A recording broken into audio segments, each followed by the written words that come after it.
So tonight, we're covering. I wanted to cover just two topics, but the second topic is kind of bleeding over to a third, so I might have to make this a part three. Um, we'll see. I mean, episode six will be just a continuation of this if it bleeds over.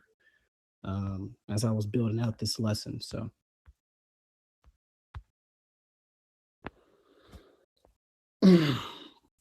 thank you very much for coming in. Please invite your friends and anyone else you. Uh, oh yeah, invite your friends.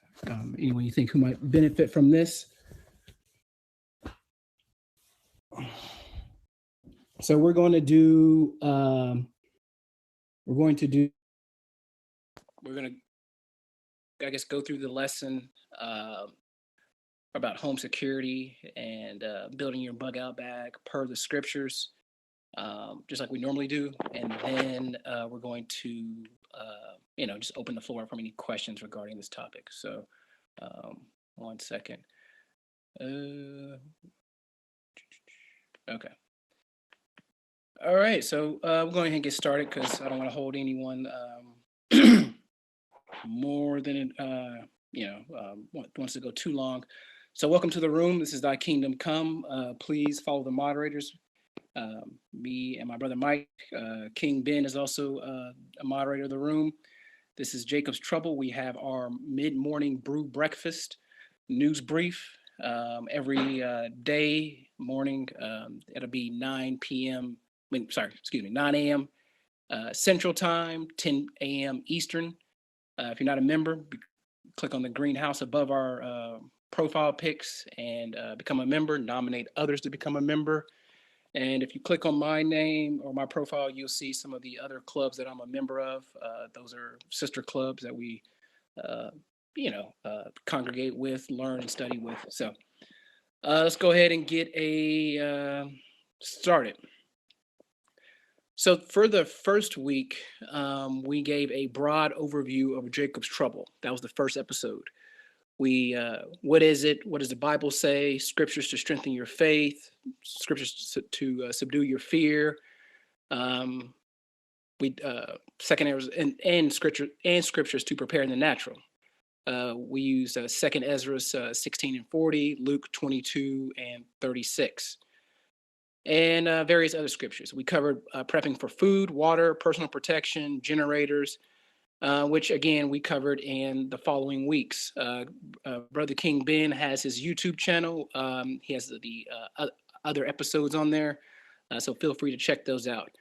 The second week we covered hyperinflation, which is the Black Horseman in Revelation 6, 5 through 6, which is hyperinflation is a term to describe rapid and excessive out of control prices, which typically is measured about 50% per month.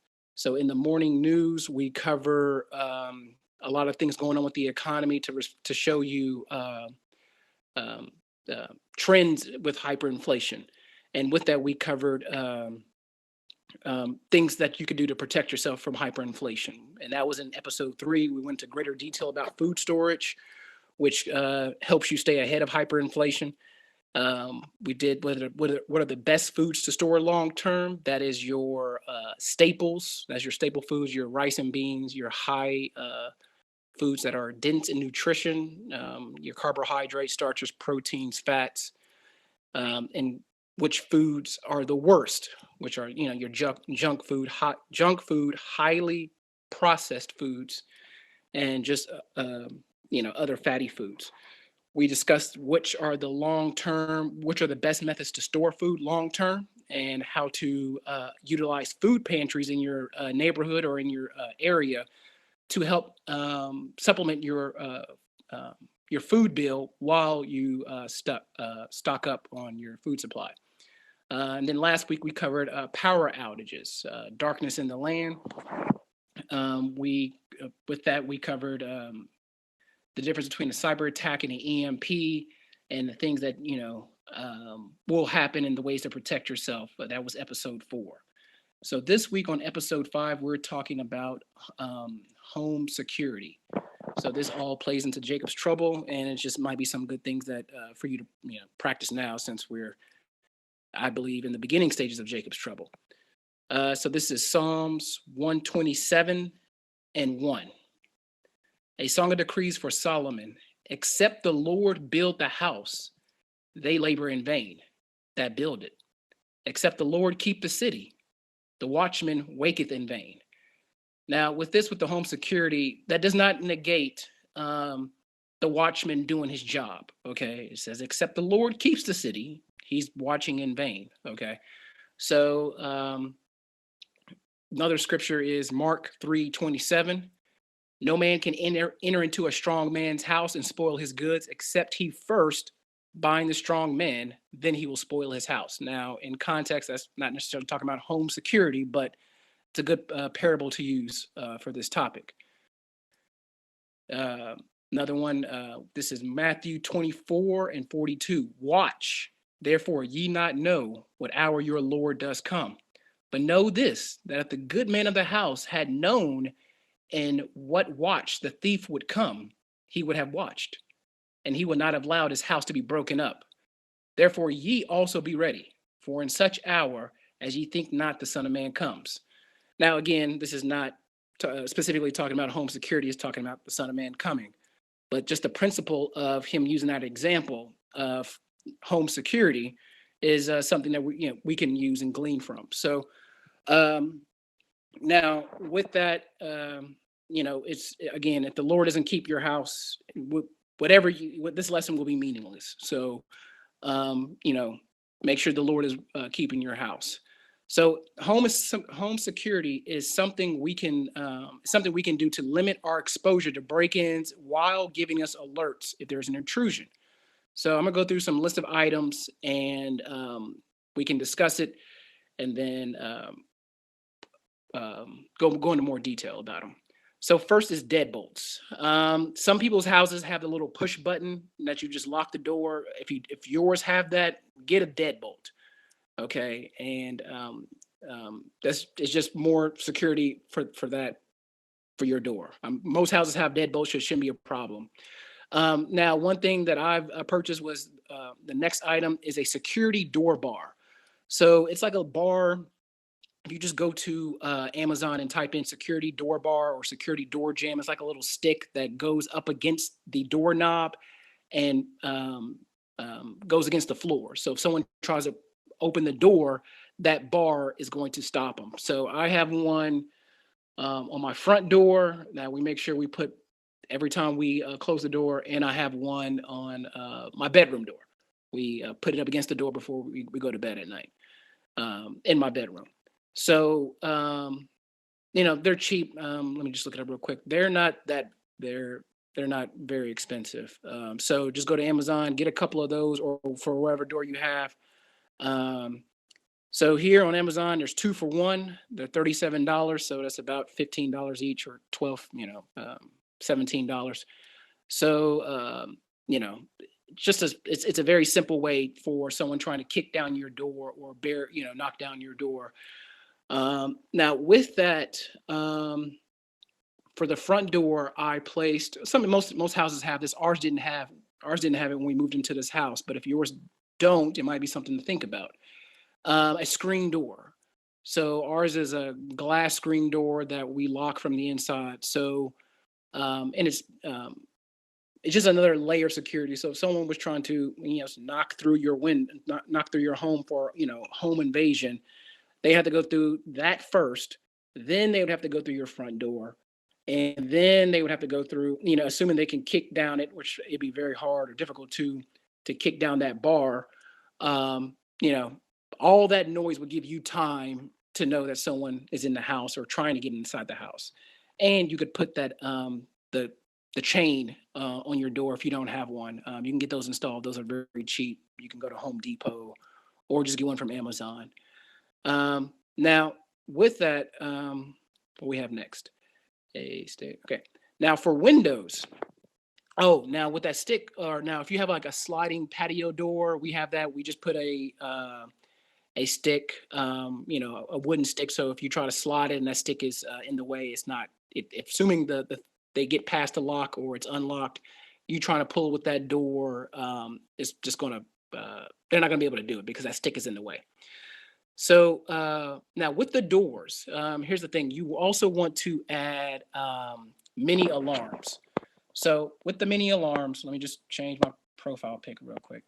Um, Now with the mini alarms, they are cheap and they are uh, pretty, they're pretty effective.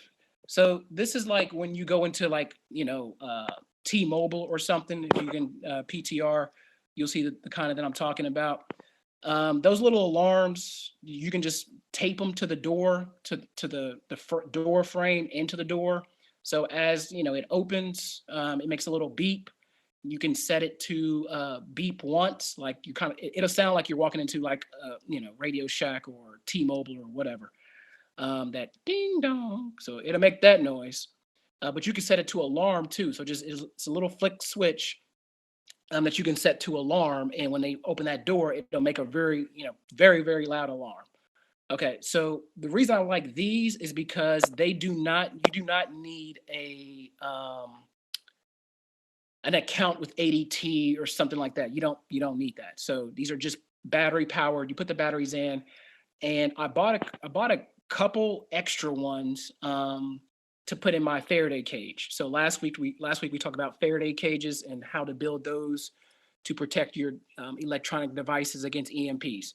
I don't know if these things can survive an EMP. I don't think the circuit board or the chip in here or whatever is sophisticated enough, so it may survive an EMP. But I don't want to take any chances. So we have those.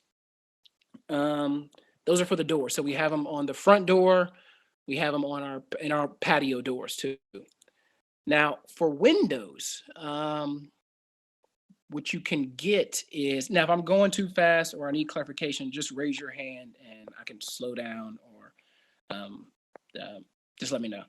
Um, Perspective of how we still dealt with constellations. It's a car dealt with constellations. All the I would say yes.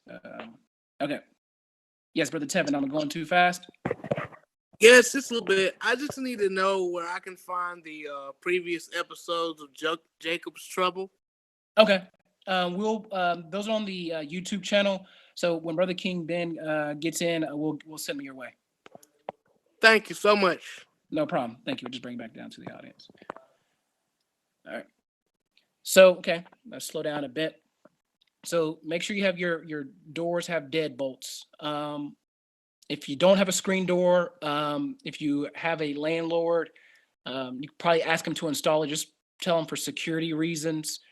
If you have your own house, I would go ahead and get one. It's a for me it costs probably like $180 or for the landlord. Uh, Plus installation, it didn't take long, and so that investment will pay dividends in terms of increasing your home security. So now, and with that, you want to have that. Just doing a quick recap so far.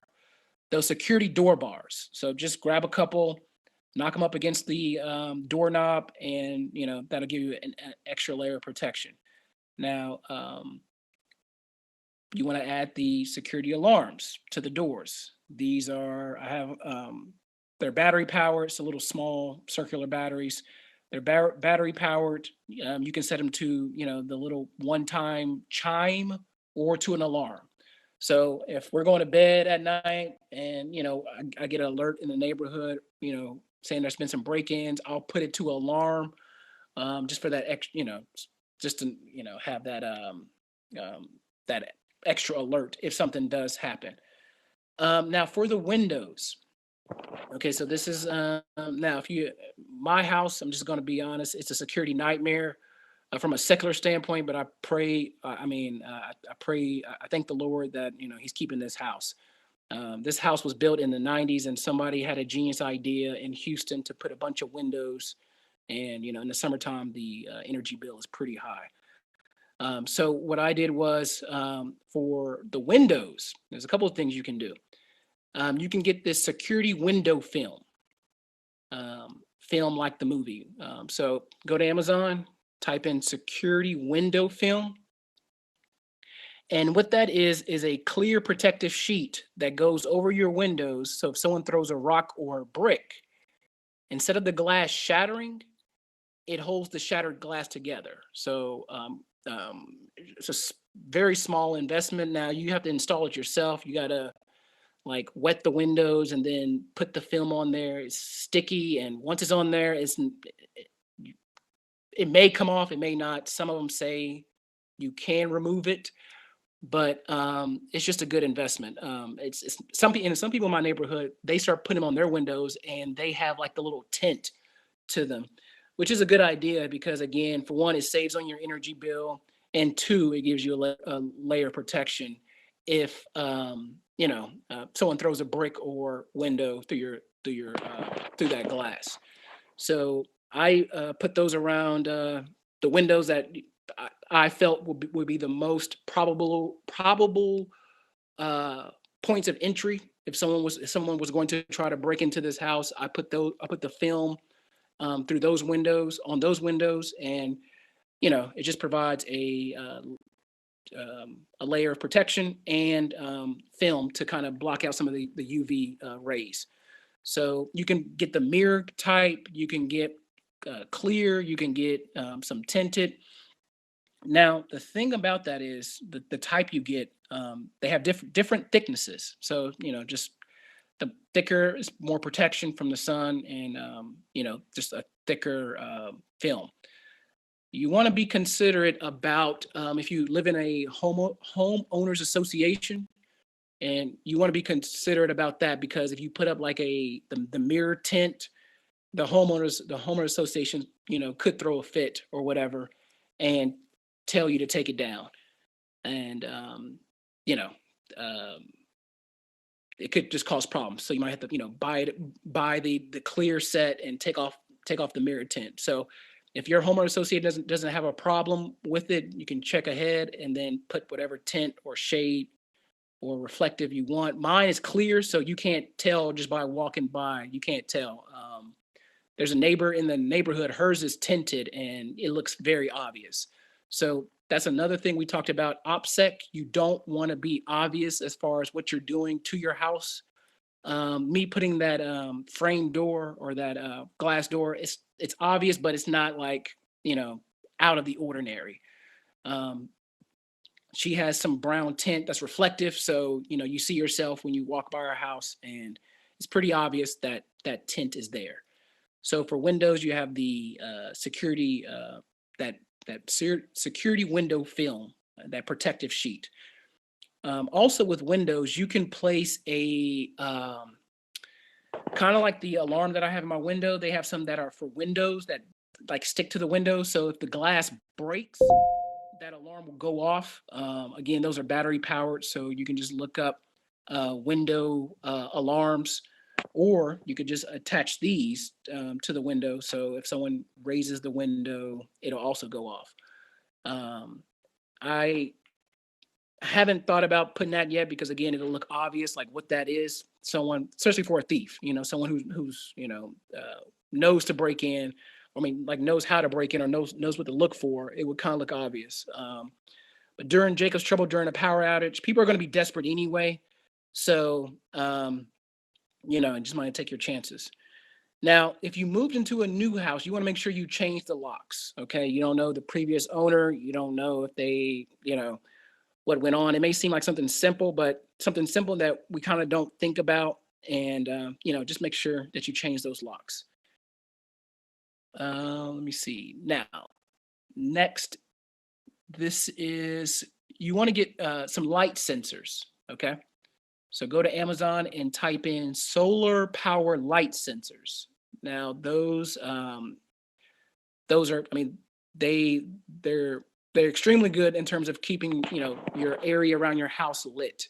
So they're powered by the sun. You can get like a pack of four, and then just put them around your house. So if someone walks by at night, the light will go off, and those are good options. And also that'll be a good option for if the power goes out, you still have that option to provide light around your house. So I would just type in solar, where are we? Solar powered light sensors. So Again, they take batteries, but they'll charge during the sun. I mean, if there's sufficient sunlight hitting it, and it's just a good option.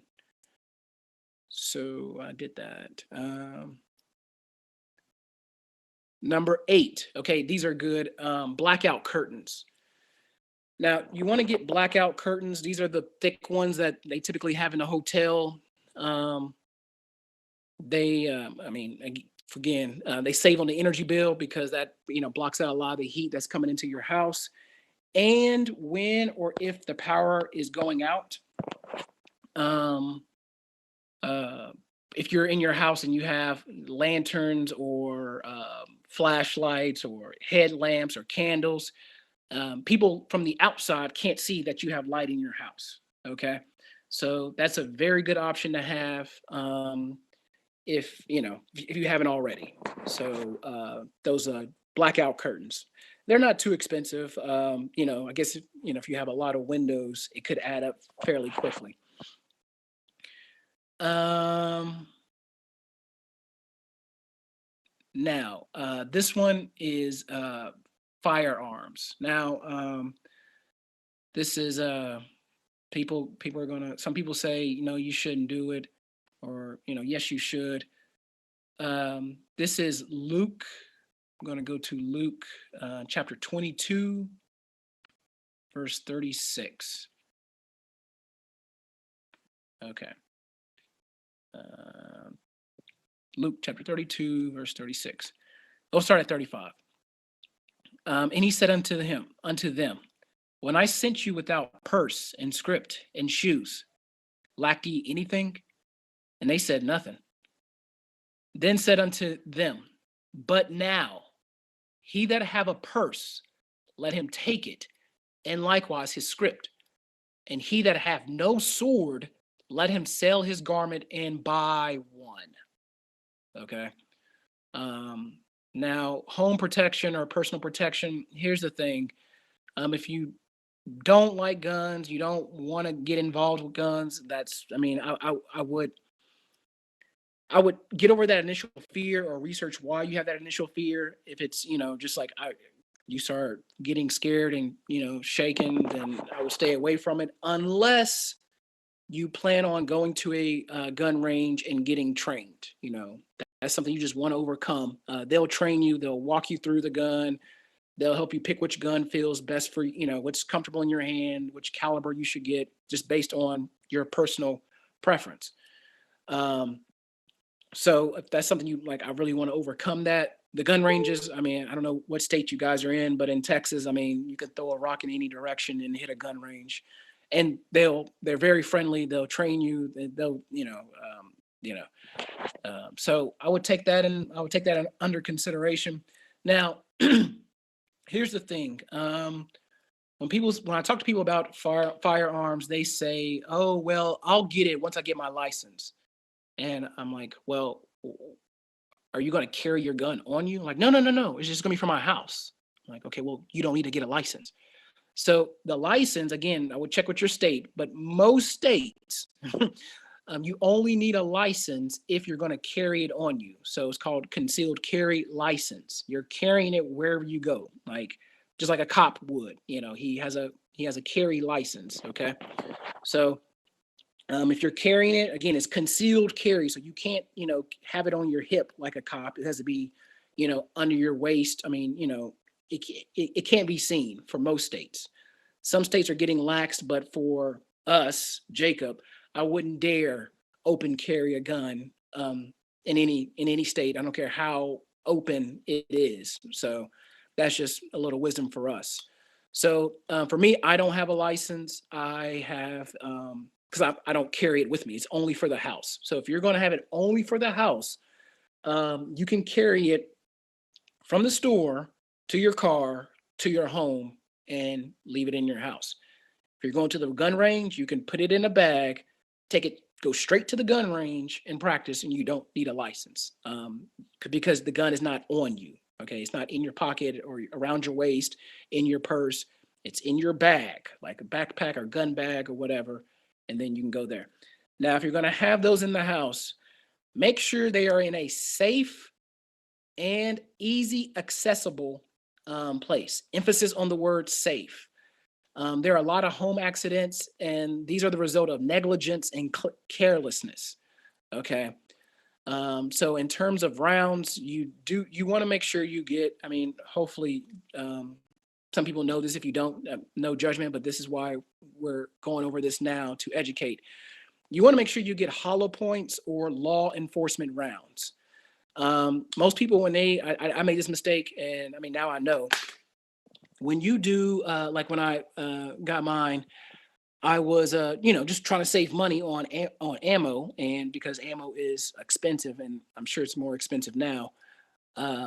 They have these cheap practice rounds. Now, these cheap practice rounds, they're not designed for self defense. Okay, the practice rounds can and will go through dry walls and potentially enter someone else's house if you miss your target. Okay.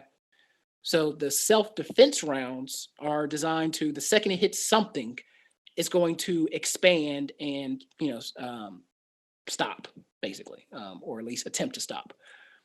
So can the self-defense rounds still go through dry walls? Yes, of course, if you miss. But once it starts hitting those studs in your wall or whatever, it's going to start stopping, okay, and start expanding.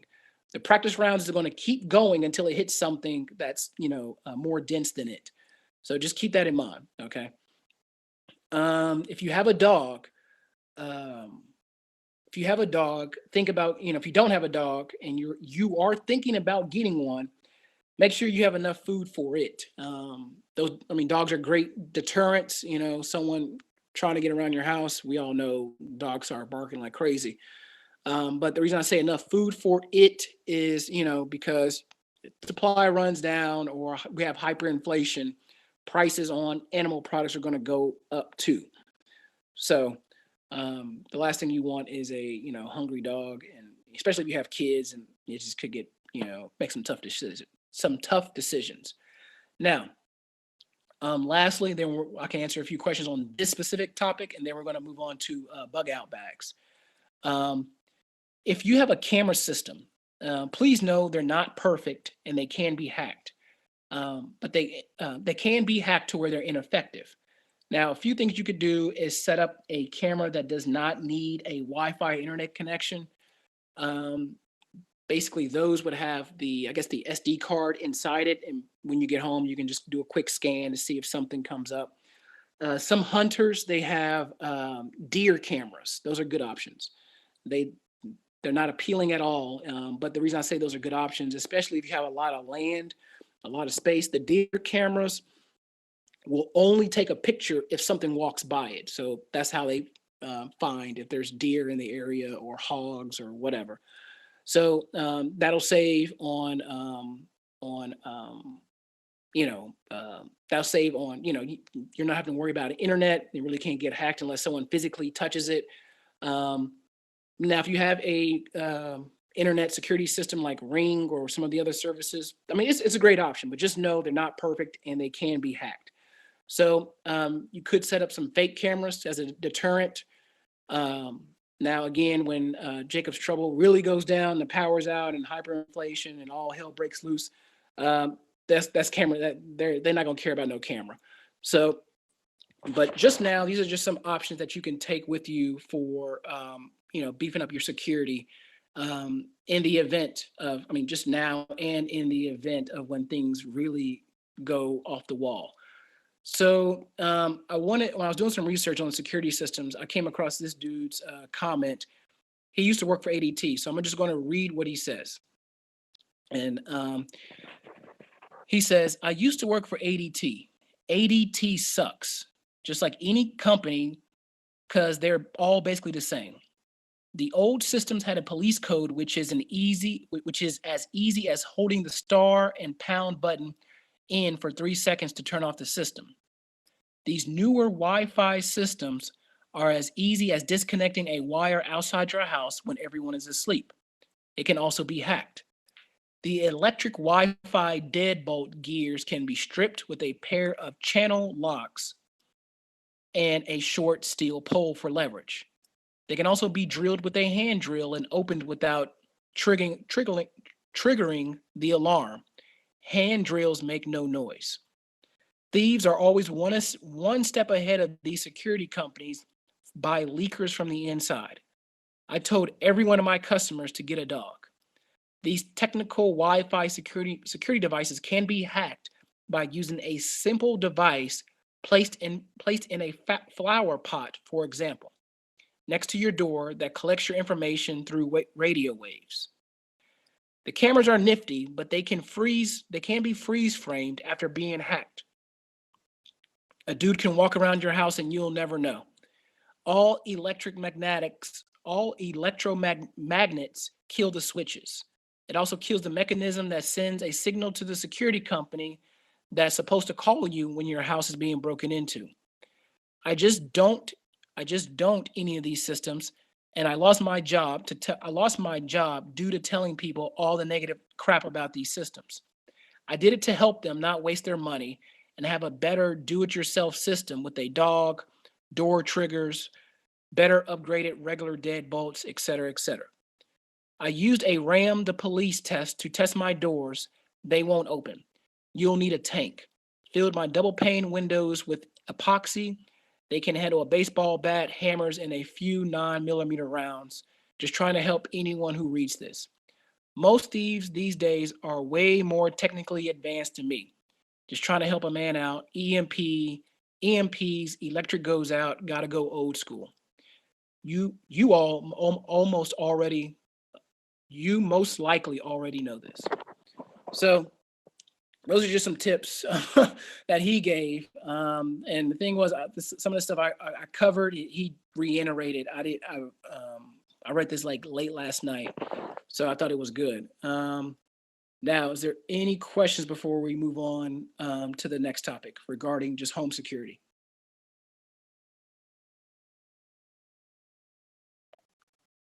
Okay. Now, we're going to move on to bug out bags. Now, bug out bags. This will be, oh, Mike, is there anything you want to add before I move on? Mike? Okay, he's probably tied up or something. All right, so this is 2nd Ezra chapter 60, verse 40.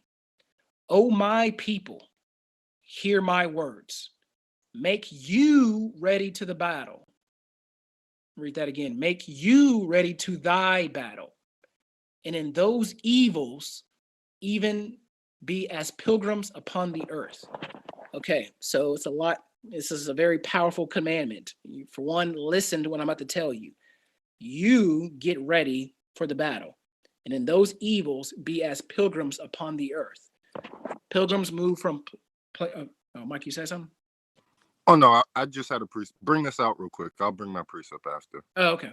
So pilgrims move from place to place upon the earth. So again, battle, if you read Exodus 15, I'm not Exodus, excuse me, 2nd Ezra 15 and then 16 and the rest of 16, you'll see, some people would try to say, oh, that's spiritual battle. That's a spiritual battle. Well, it seems pretty physical to me when you read 15 people invading each other's houses for a lack of bread. They will have no pity upon their neighbor. It seems pretty physical to me. So, but hey, you do you. Now, with this, at some point, we cover this in other lessons. At some point, we're going to have to leave our house. So, Mike, you can go ahead and bring your precept, and then I'll go into the construction of the bug out bag. Con.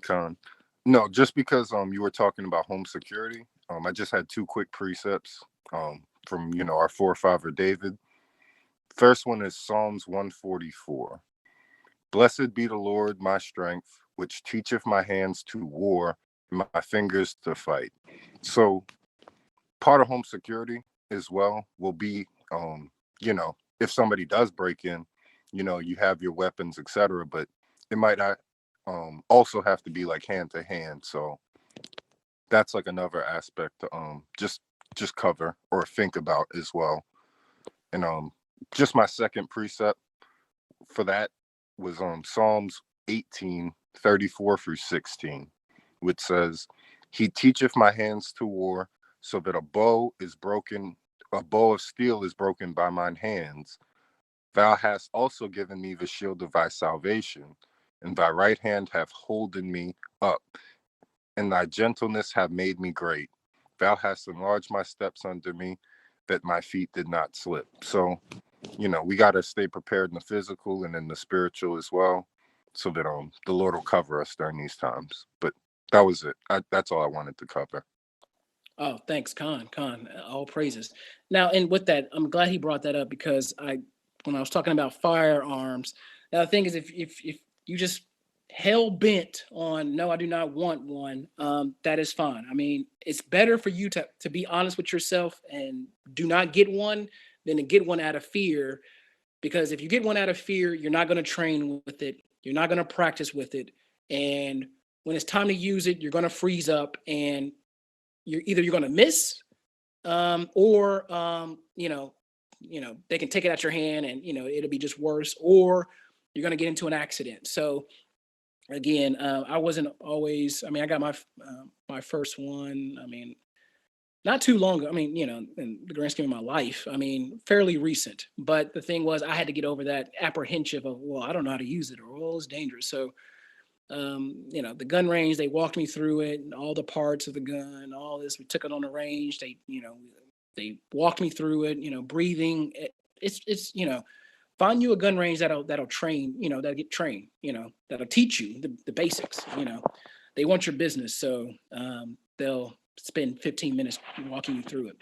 But if you're just hell bent on no, get something that you are comfortable with. Okay. Get something. You can get mace. You can get what is those? Stun guns. Okay, get something. Now again, whatever you get for the love of Pete's sake, please practice with it. Again, the mind cannot. I mean, the body cannot go where the mind has not gone. So you have that mace in your purse, and you never tried to practice drawing in it and aiming. When the time comes, you're going to shake up and be scared and rattle and try to get out your purse, and it's going to be a mess. So have it in a place in your purse or have it next to your bed where you can quickly grab it and just practice. Just go through the motions slowly and, draw it, aim, and pretend like you're firing. So they do have some practice mace that you can just practice that little mechanism and get that muscle memory. If you have knives, please practice, the proper way to use a knife in combat. If you have a bat, I don't recommend it because, unless you've played baseball and you practice with that bat, whatever you get, for goodness sake, please get very comfortable with it and practice with it. Okay. So, with that, we'll move on to bug-out bags. Okay. So, a bug-out bag, or BOB, is a portable kit that normally contains the items one would require to survive 72 hours when evacuating from a disaster.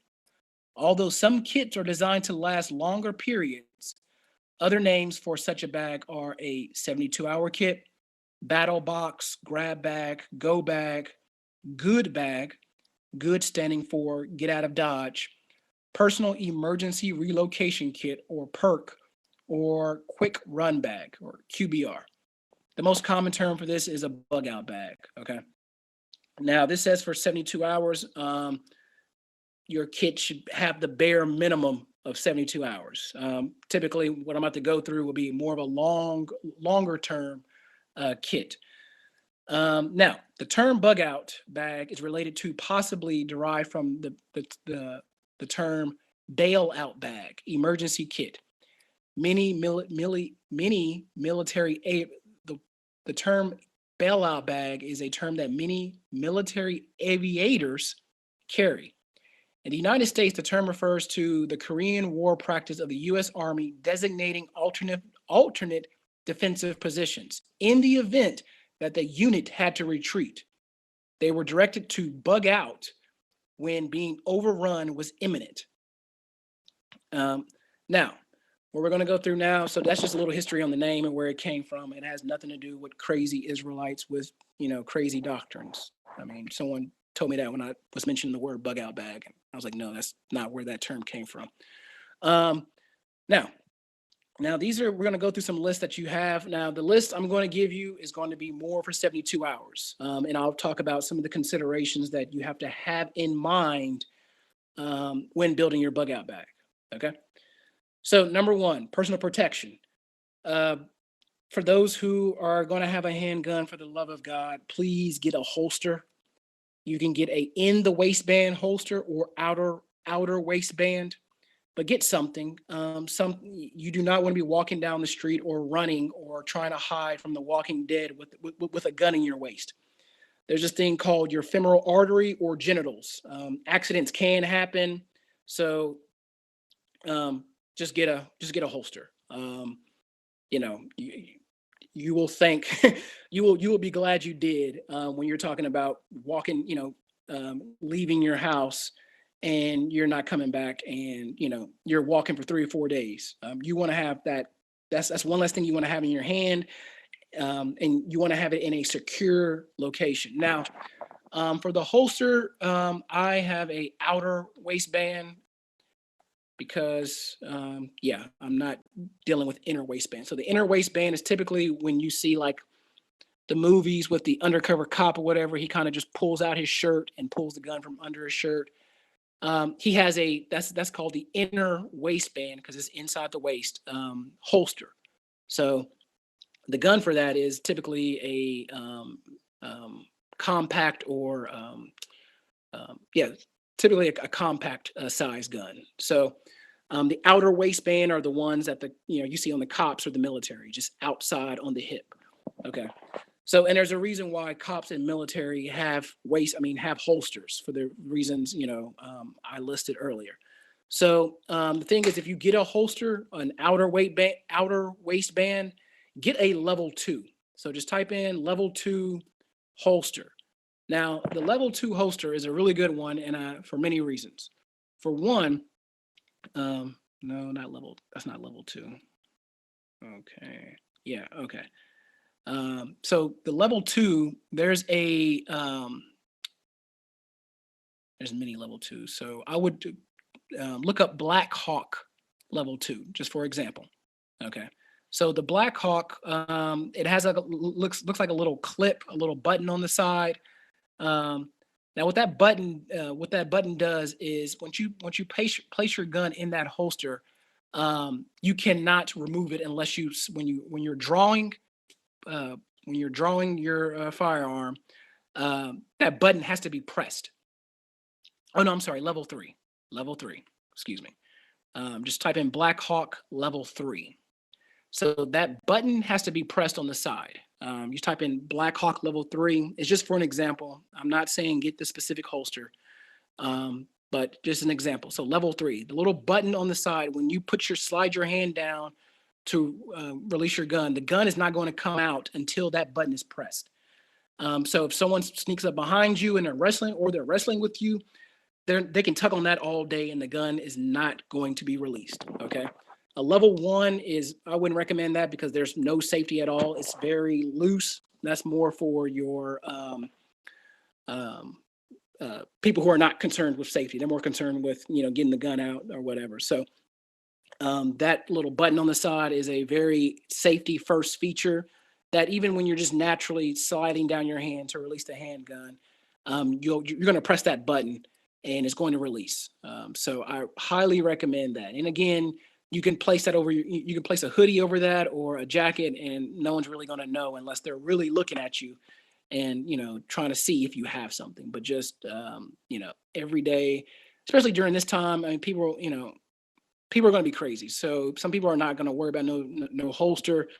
They're going to just take what they got, and, it's going to be a lot more open carry when things get that bad. So, but again, you want to blend in and not draw as much attention to yourself. So I would just get that. Now, if you have a rifle, for the love of, Pete's sake, please get a sling. Because again, that's something that's one less thing you want to carry in your hand at all times. You may want to, just depending on the situation. I mean, if it's that bad, then yeah, you want to have it on your hand. But a sling is like, if you're camping or something, or, you're setting down your bag, you'll just have it around your waist for you to, you can quickly grab it, or, put it across your shoulder. Or, again, people, if you don't want to do guns, again, get something that you can easily get access to and defend yourself. Okay. So the knives, they have holsters for knives. You have your mace, you have your taser, but get something. Okay. Now, you also want to get small walkie-talkies. Okay. Now, these can go in the bag, but you might have this in your pocket, or, clip to your belt. But this is something that you want to have. So again, the purpose of this bag is to give you the essential things that you need to survive as long as possible. Okay, they said 72 hours. Again, that is not assuming a zombie apocalypse or Jacob's trouble as described in the Bible. Okay, so now with that, walkie-talkies. Now, when you look up walkie-talkies, you're going to see some numbers that say like 10 miles or 20 miles. Now, what that means is 20 miles of line of sight. So as long as I can see you, or we're in a straight line, it's not obstructed by buildings or trees or whatever, then we're going to be able to talk to each other. So just imagine if we're on two mountaintops and we're 20 miles wide, the walkie-talkies, according to what they say, should still work. So I know some people see those numbers, they see, an affordable pair of walkie-talkies and it says 20 miles. No, that does not mean you can be in your house and you talk to your mom who's 20 miles away. That does not mean that. That's line of sight. So it'll be good for communication. It's something to have. So again, now when you start building this backpack, there's a few things to consider. Things that you need. So if you are going to, if you got a family, spouse, kids, whatever, you want to build a bag for them, or have your spouse help build hers as well, or his. You got kids, you want to build a small one for them, something that they can carry on their back, or it's not a burden to where it's too heavy. So we'll get to that in a sec. Now with the backpack, you can just go to Amazon and type in camping backpacks. You're going to be a lot of options. So I'm just going to, if you type in camping backpacks, you're going to see some things, and I'm going to explain how these work. So a camping, there's a reason why I'm saying camping. A camping backpack is different than just your normal backpack. So this is designed for you to carry it on you for it's more like for hiking. So it's meant for long distance. If you have a backpack and you're comfortable with it, and that's what you want to use, go right ahead. Again, when this goes down, you will be the one using whatever it is you prepared or didn't prepare. So now when you look up camping backpacks, you're going to see a few things. You type in, you'll see the name, and then it'll be like 40L or 50L or 60L. Those are liters. So that just gives you the size of the backpack. So just know that. Now, again, the larger the liter is more stuff that you can put in your backpack. Now, with more room is going to come more weight. So I've learned that a few times, and I had to readjust the things that I had in there, because it's like, ooh, I got more space. And then, you're trying to lift it and it's like 80 pounds. And, no, I'm not carrying 80 pounds for a couple of miles. It's not realistic. So, just keep that in mind. And now you'll see like at the bottom of these bags, like a little flap. These backpacks are different than your regular backpacks. Your regular backpacks is your shoulders are doing most of the work. With these camping backpacks, your hips are doing most of the work. So they sit on your hips. So if you just type in campers with backpacks, you'll see, how their backpacks look. Looks like there's a space in between or whatever. Or you kind of see the bottom part sitting on their hips. And that's because you're probably going to have a lot of stuff in there. And we're trying to do the best we can in designing this bag for weight distribution. Okay. So that's the reason what you'll see.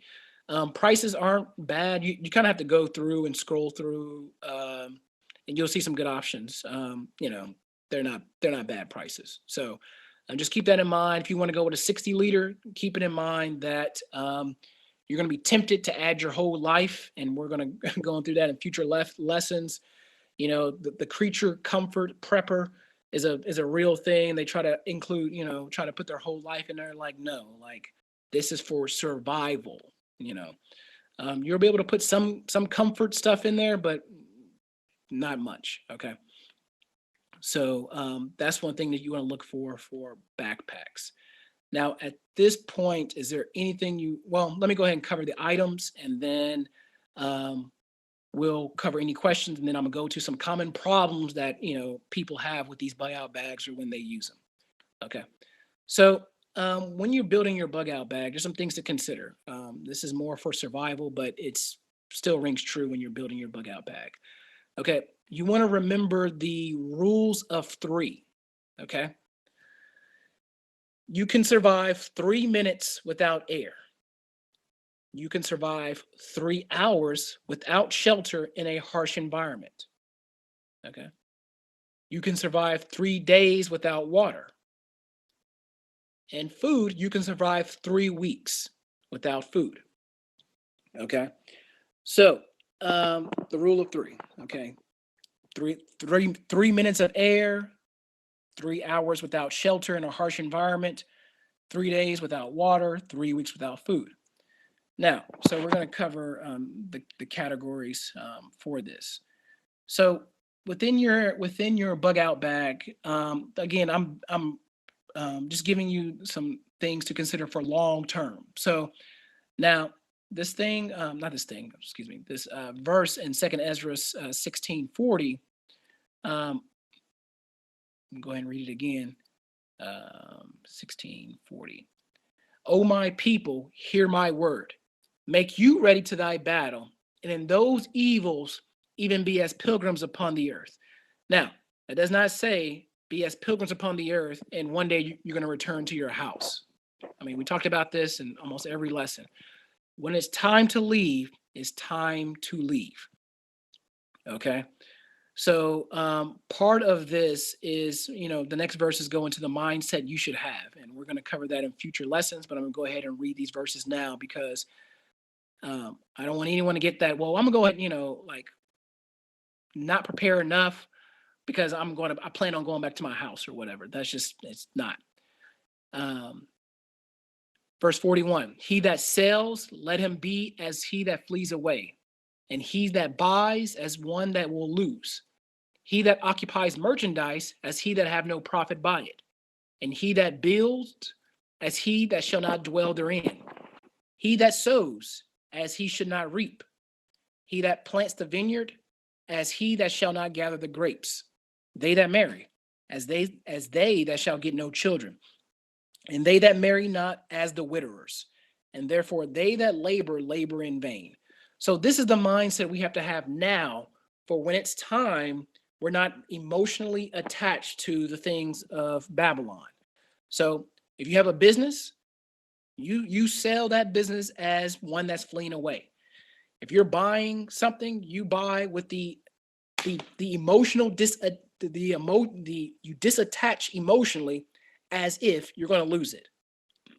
Okay? He that occupy merchandise as he that have no profit by it. So start that business. My wife, she's starting her business, and she understands this verse. Like when it's time to go, it's it. That's it. So and he that builds as he did not dwell. So I remember someone asked me about home building, and I told him, I was like, no, go ahead. If you pray about it, you have peace, you've done your planning, you've counted the cost, go right ahead. But know when this goes down, you cannot be emotionally attached. Okay. So he that sows as he should not reap. Okay. I'm about to plant some more sweet potatoes. I'm building out my raised bed right now. It's almost finished. Well, the bed's finished. I got to start putting stuff in it. I'm doing that with the mindset, hey, I'm probably not going to be able to eat this harvest, and that's okay. So, keep that in mind as you start your business, as you move through. Do not have any emotional attachment to the things of Babylon that are in Babylon. Okay. Yes, the Lord bless you with that business, and I pray it does amazingly in revenue that you can be a blessing to others. But when that business shuts down because all hell's breaking loose, move on. Okay. It's the same thing with our house. When it's time to leave, it's time to leave. Now, things to consider. Now, the reason I brought this up because this is the first. This is the first thing you want to consider is shelter. Now, tents.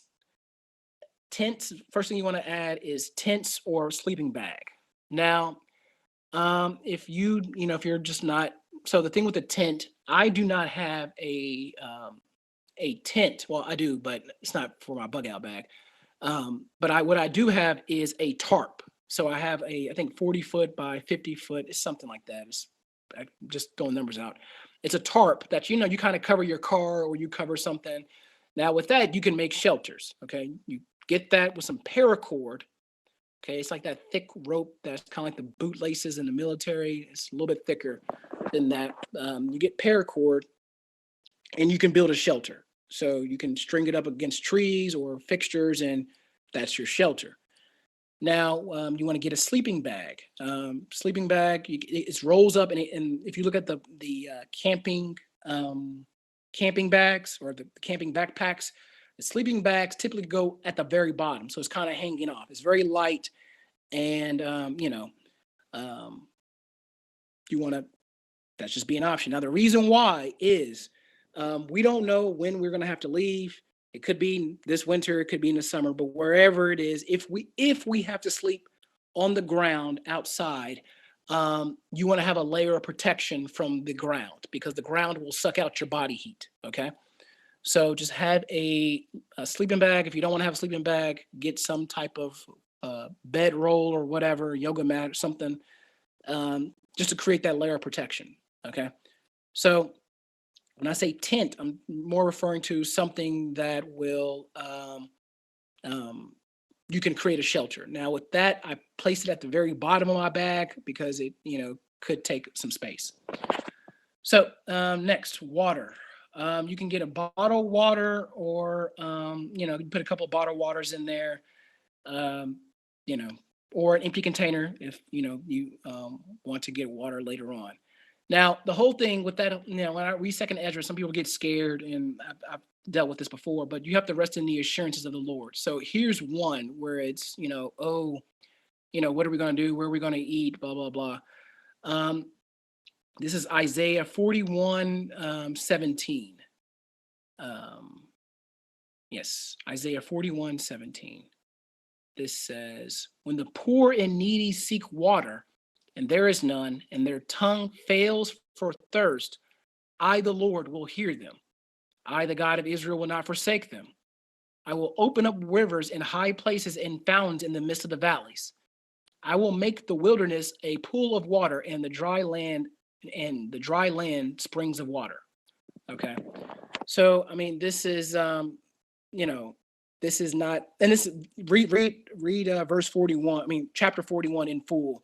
This talks about the deliverance of Zion. So, it's going to be difficult. We're going to have some very hard times during Jacob's trouble, but your bare necessities will be provided by the Lord. Okay, so now just some things to consider. Let me pull up this kit. This will help with a good visual. So I bought this kit from Amazon.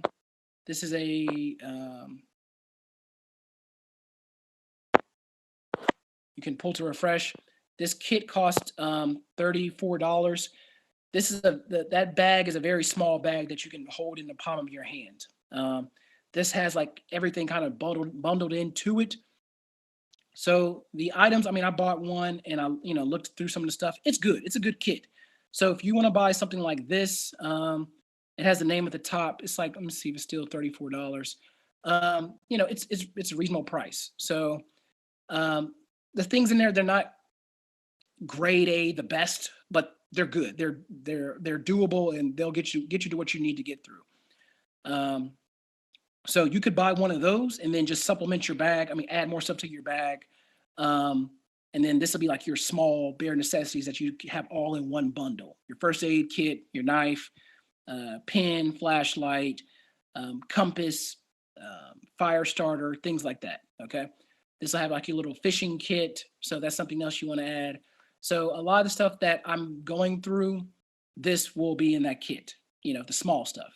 Now, so for food, you probably want to add, if you plan on, cooking, like if you want to put some cooking ware, like some camping, like little stoves or whatever.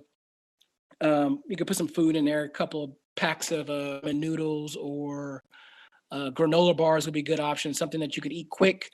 But if you plan on like camping out or you're going to cook something, throw a couple of cans of canned salmon or black beans or whatever, just some stuff in there. Just put a couple of things in there, things that are nutritious, something you can quickly eat or snack on, and move on. Now, it's on this list is a fishing kit, but in this little packet right here, there's a fishing kit in there. It's not a whole fishing pole or whatever. It's just a string, the line, and the hook, and a few other things. Now, clothing. Here's the thing. Again, you don't know what the weather is, so it's good to have, or what the weather's going to be at this time. So you could have some clothes in there already. So it's this thing called a skivvy roll. So it's where you just roll your a pair of underwear, socks, and clean shirt. You kind of roll it into a roll and fold the socks on its side. Just type in military sock roll on YouTube, and some guys will show you how to do it. So you just put that in your bag. That's an extra pair of clothes. Just something to have. For warmth, hand warmers are a good option. Matches, fire starter are also good. Now on this little pack right here, you'll see below the bag. It's like looks like a little stick that's on a string.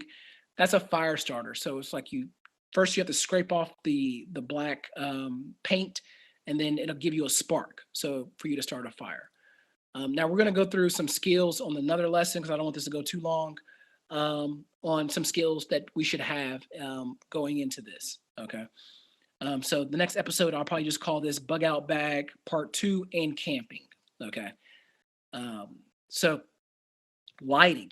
Okay. You can have a flashlight. There's a flashlight in this bag. Now, what the one thing I did with the flashlight, with the battery, I can't remember if it came with the battery or not. I don't remember. So the battery won't get drained as you just place it in there. I turned the battery the wrong way, and then I put it in. So because if I need to use it, I'm not scrambling for a battery. I can just unscrew the top, reverse the battery, and put it in, and that battery is still fresh. Okay, so just a little tip to use.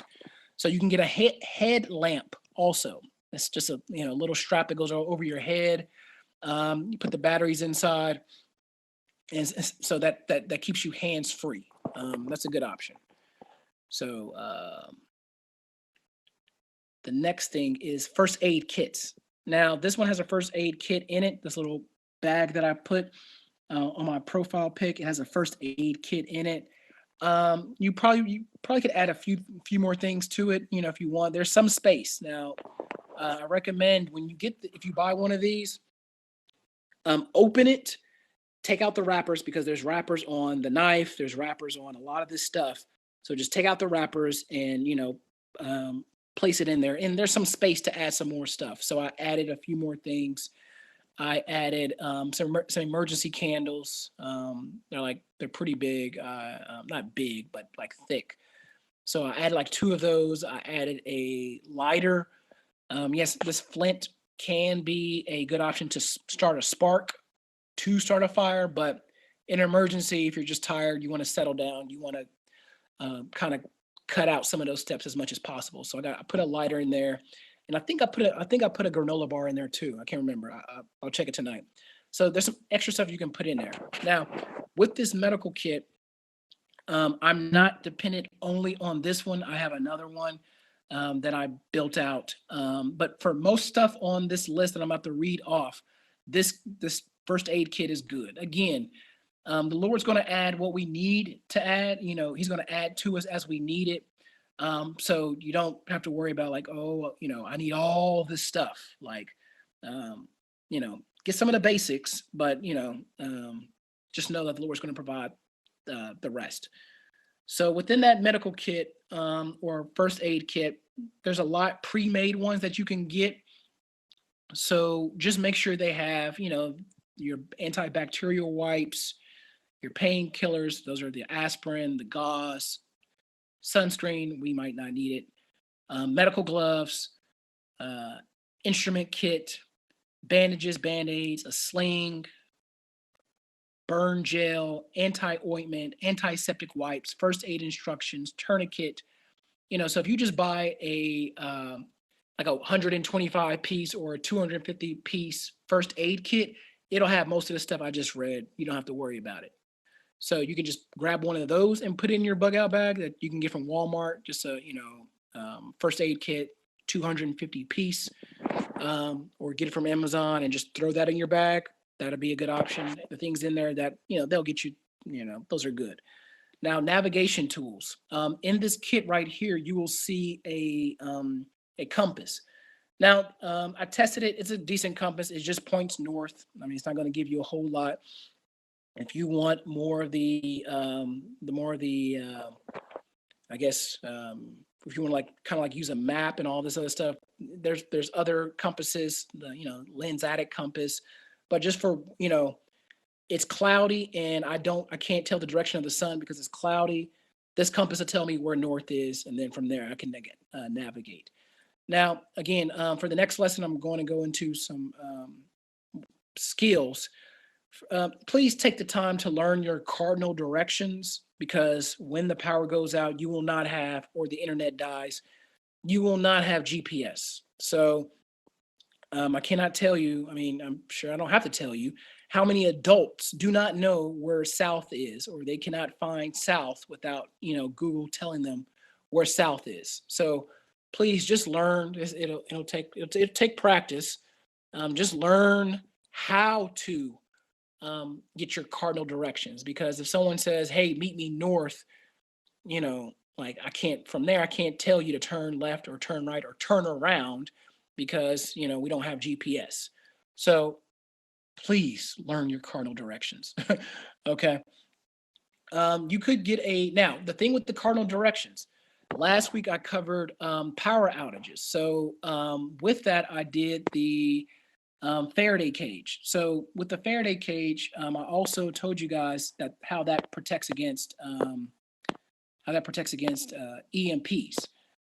EMP is going to destroy your devices, for those who are new. So, but with that, I downloaded. So with my Faraday cage, I put in old, iPad or phone that I'm using. Now, pull to refresh. You'll see the some of the apps that I have. So if there's an EMP, now the one I still be able to use my devices. It won't have internet, but it'll still have power. So the one on the bottom right is called Here We Go. That's an offline map. Now all these apps are emergency apps. SAS stands for Survive Any Situation. Now that bottom right app is called Here We Go. It's an offline app that you can download the entire state, region, or continent to your phone, and it'll give you pretty detailed down to the street. And now it's not going to give you turn by turn. They say they do. I haven't tried it. I really don't need it. But if I need to say, okay, I can't use the main highways or the main roads because they're dangerous, everybody's using them, or they're military occupied, I can use this map offline and see from where I am, because I can find myself on a map and see where I need to go, or see which streets, or if there's a river, whatever, I can kind of navigate. So if you do not, just in the case that you did not build a Faraday cage, you did not download the apps, you did not do all that ahead of time,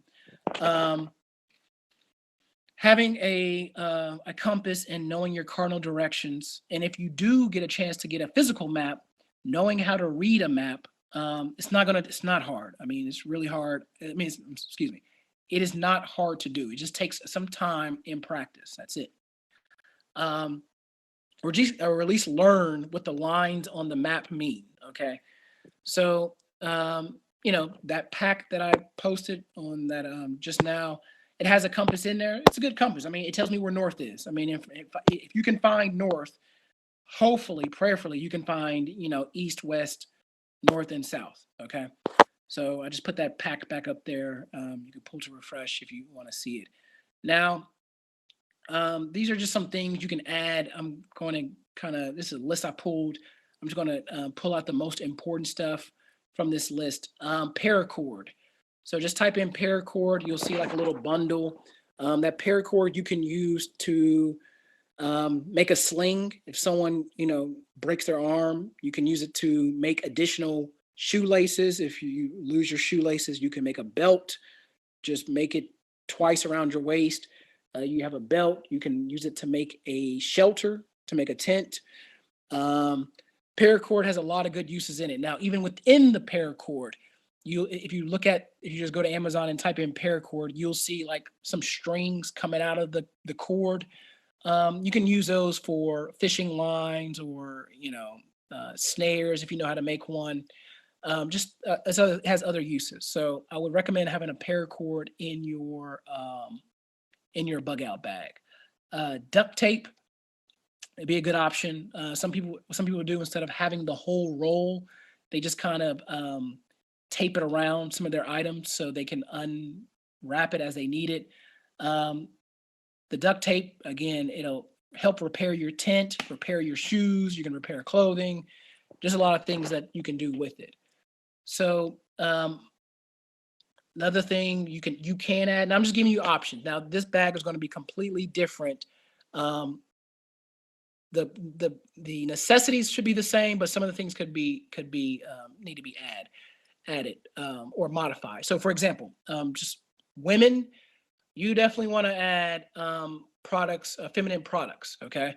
So in my wife's bug out bag, we put in a bunch of pads and that she may need, or a sister may need, that while we're out. So my bag does not have that. So again, just kind of have some forethought as to say, and again, just think about it. Go to some YouTube videos, type in bug out bag. You'll hear a lot of good comments and things that I've already covered. But for women, feminine products, if you have someone who's on medication, make sure that you have their extra medication, if you can get access to it. So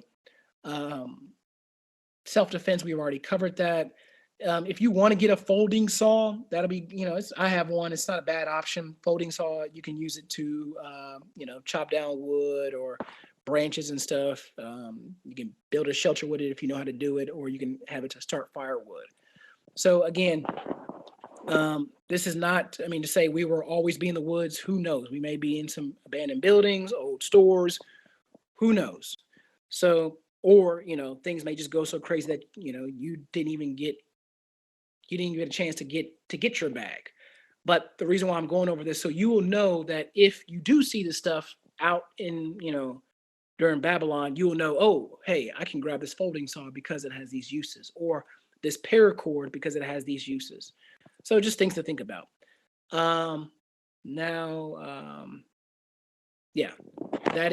That's pretty much it. You look at this bag. It has this bag I posted. It's a small one. You can, put some stuff in it. You can put some extra stuff in it. So, for men or women, you can think about a multi-tool.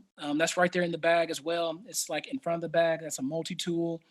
It has a knife. So it has a lot of the good things that you need. Again, it's not the best in the world, but it's better than nothing, and it's decent. So as you're going through this and you do the reviews, or you want to test it out, you want to use the mulching tool to do some work around the house, and you figure this thing is crap, you can go to Amazon, and they have way more higher quality options. Okay, so the thing with that, I think that's pretty much it. The bug out bag is not some complicated thing. It's just things that you need to say, hey, if I had to leave my house and never come back, how long could I survive or make it with the items I just have on my back? To feed myself, protect myself, create a shelter, navigate. Um, so, um, yeah, stay warm. Now, and with kids, okay, here's a few things with kids. If you have kids for their bug out bag, yeah, you want to have some. You want to have some of this, an extra pair of clothes. Now, we all want to have an extra. When I said clothes earlier, I talked about skivvy rolls, um, or the military sock that you just put, underwear or whatever. You want to have.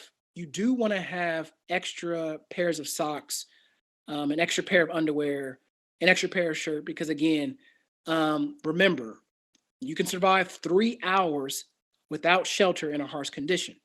So again, we don't know what the weather's going to be. It can be, raining.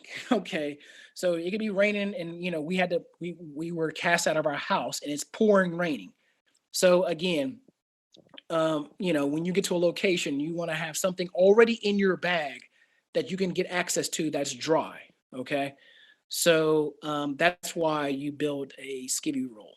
Now with this, I'm gonna go after I'm about to finish with the bag, and then I'm gonna go to some common problems that first time campers face, and this will be something that we can think about and glean some information.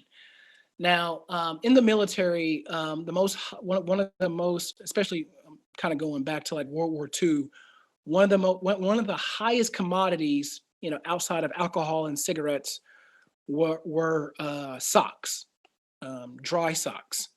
So you had an extra pair of dry socks, yeah, you could, name your price.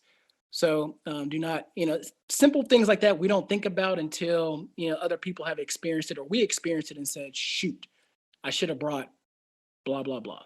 And we think about this on a small scale when we go camping. Yeah, I'm not camping, excuse me, camping or go on vacation or go out of town. It's always that one little thing that we forget. So, for the kids, you want to do that. You probably want to throw. I mean, I don't know. We don't know what's going to happen in detail in terms of day to day, hour by hour. So throwing in a coloring book is not a bad idea if you're in a safe location for a couple hours or a couple of days. That'll give the kids something to do, because again, bored kids, it's just, I feel for, I'm definitely praying for the parents. So something like that, throw some candy in there, some chocolates. Those are good. Those are good morale boosters. So again, when you're thinking about the food, throw in a couple of, sweets or whatever. Now with the clothes and the hygiene, also you probably want to throw in a roll of toilet tissue or baby wipes, something like that. Okay, those are something extra to consider that some people don't think about. Um, what else? I think that's about it. Some of the smaller things that people just tend to forget about. So with that, I'm going to open up for questions right now, and then we can finish it up with just a quick list of things that people expect or things that happen to people when they go camping. And so we can kind of just keep this in mind as we go build our bug out bags. So is there any questions on the items for the bug out bag and home security at this time?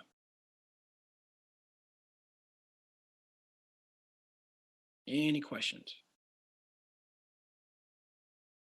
Okay. So this is just a quick list I've researched that people face when they go camping. And this is how we can prepare for them. So their experiences can be our, just our knowledge. Number one, unexpected bad weather. Now, this is, you're talking about rain, snow, hail, lightning storms, but if you're unprepared, they can, really, be an effect on your morale. Okay. So, remember forecasts are likely to change. We won't have during this time, we won't have access to the news or to the weather. So there's no telling what the weather is going to be from day to day, from hour to hour. Okay. So that's why if you look in that my picture, you see like a blue little coat. I think that's a um, like raincoat or honcho or whatever that you put over. That's just a protection from the rain. That if it's raining, you can just throw that over. You probably want to buy a couple of extra ones, like a pack of 5 to put in the kids' bags or whatever, an extra one. It's not a bad option. If you're just buying one for yourself and for the family, one of these packs I posted. Number 2, a bear eats your food. That tends to happen more often than people think when they go camping. So um, hopefully we don't have that problem. But again, just something to think about. Animals, wild animals. Number 3, you do not know how to set up your tent properly. So again, this is why you want to get comfortable. Like, so if you buy a tarp, this is why you want to get comfortable with the tarp, use the paracord, watch YouTube. There's thousands of YouTube videos on how to set up a tarp for shelter, or just type in tarp shelter setup. There's a billion videos on how to use the paracord and how to tie it down. So at least I'm not saying you have to practice it. If you can practice it, do it. But at least being exposed to that video a few times and over, at least give you the knowledge to where you guys have been hiking for, 7, 10, 15 miles, and you guys are sitting down. You do not want to be struggling for, an hour to set up your shelter. I mean, it just makes the morale, that much less. Number 4, people camping near you are loud. So again, this is something that we will have to deal with during Jacob's Trouble. To think, this is just giving me more material for future lessons. But to think you're going to go in the woods at a well-known camping site, which I would recommend going to, as an option. I wouldn't make that as your prime destination because everyone's going to think go to camp, Johnson or whatever, because, that's where everyone goes, for Labor Day weekend or whatever. And, they have, camping site, there's fish in the pond, whatever. That could be an option. Now, this list is talking about people being too loud, partying or whatever. But within that Jacob's Trouble, you can expect desperate, violent families or, whatever. So people, something to be aware of. Okay. 5, you get lost while hiking. Okay. Now that could be that's a very possibility, especially if you've never been hiking before and you're hiking in unknown territories. So now you can lose your way. So here's a few things you can do to help with that. For starters, familiarize yourself with the route if possible. Okay. Learn how to use a compass, okay, for navigation. Now, make sure you have your flashlight and stuff handy to where if you need to navigate at night, you can. I do not recommend traveling at night, especially during this time. Too many things can go wrong. You want to be out of the way, in a secure, concealed location as much as possible. I mean, you're traveling at night. Let's just remove people from the equation. You're traveling at night with no power during Jacob's Trouble. I mean, you could trip down a prairie hole and sprain your ankle. There's a lot of things that can go wrong while traveling at night. So there's a lot of stories on about the Kosovo War. So, and one thing that the people in that town or in that some of the towns recommended was do not leave your house at night. Okay. So during this time, there's going to be a lot of opportunists coming to pay you a visit. Not you, I'm just saying like people in general. So that's why you want to have your home security beefed up with the things we covered earlier. And because again, it says a neighbor will not have pity on his neighbor because of lack of bread. Now that's bread. Okay. So just imagine people who have personal vendettas. So that baby mama who was, being a demon to her baby daddy, he's probably going to pay her a visit. Those, that person that lost their job and they know where their boss live, they're probably going to get paid a visit. And so during this time, you do not want to be traveling at night. Now, if you have to, I have full faith that the Lord is going to protect you. But traveling at night during this time is highly ill-advised. So that's why, as you're walking or whatever, you want to be cognizant of the daylight. So when it's time to set up your camp or it's time to, find shelter, whether you're going to get in the car or find an abandoned house or whatever, you want to be cognizant of the daytime. So daylight, we're getting more hours of daylight. So assuming if it happened around this time, you would have more daylight to travel and, work with. In the wintertime, it'll be a lot less daylight. So learn how to use your compass. For the goodness sake, use this time now to learn your cardinal directions. And that is something that happens while people while people go hiking. And the thing is, trust your instrument. So assuming your compass is not just spinning out of control, if it does, that's why you need to learn where north is. Okay.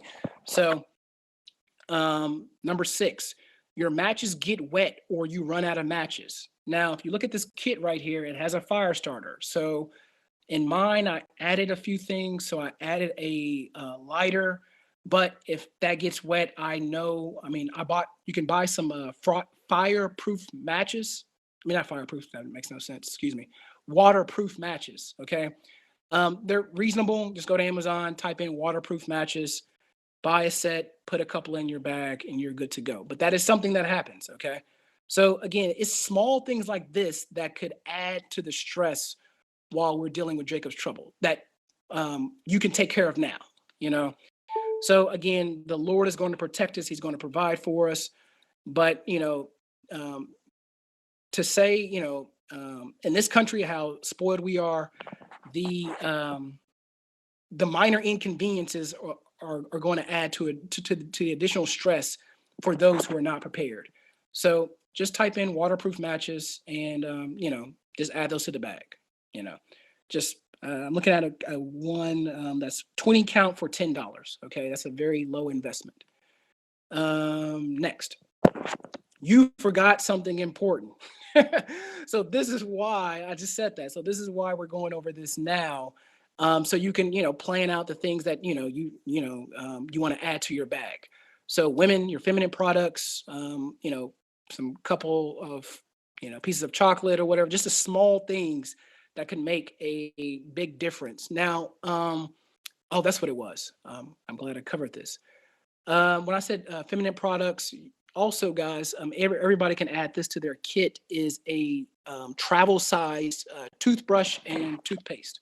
So again, just the minor things, like when you're dealing in a deprived or a situation like this, the small things you can do to boost your morale in the natural, could be very beneficial. So just add a hygiene kit, add a roll of toilet paper. Women have your feminine products.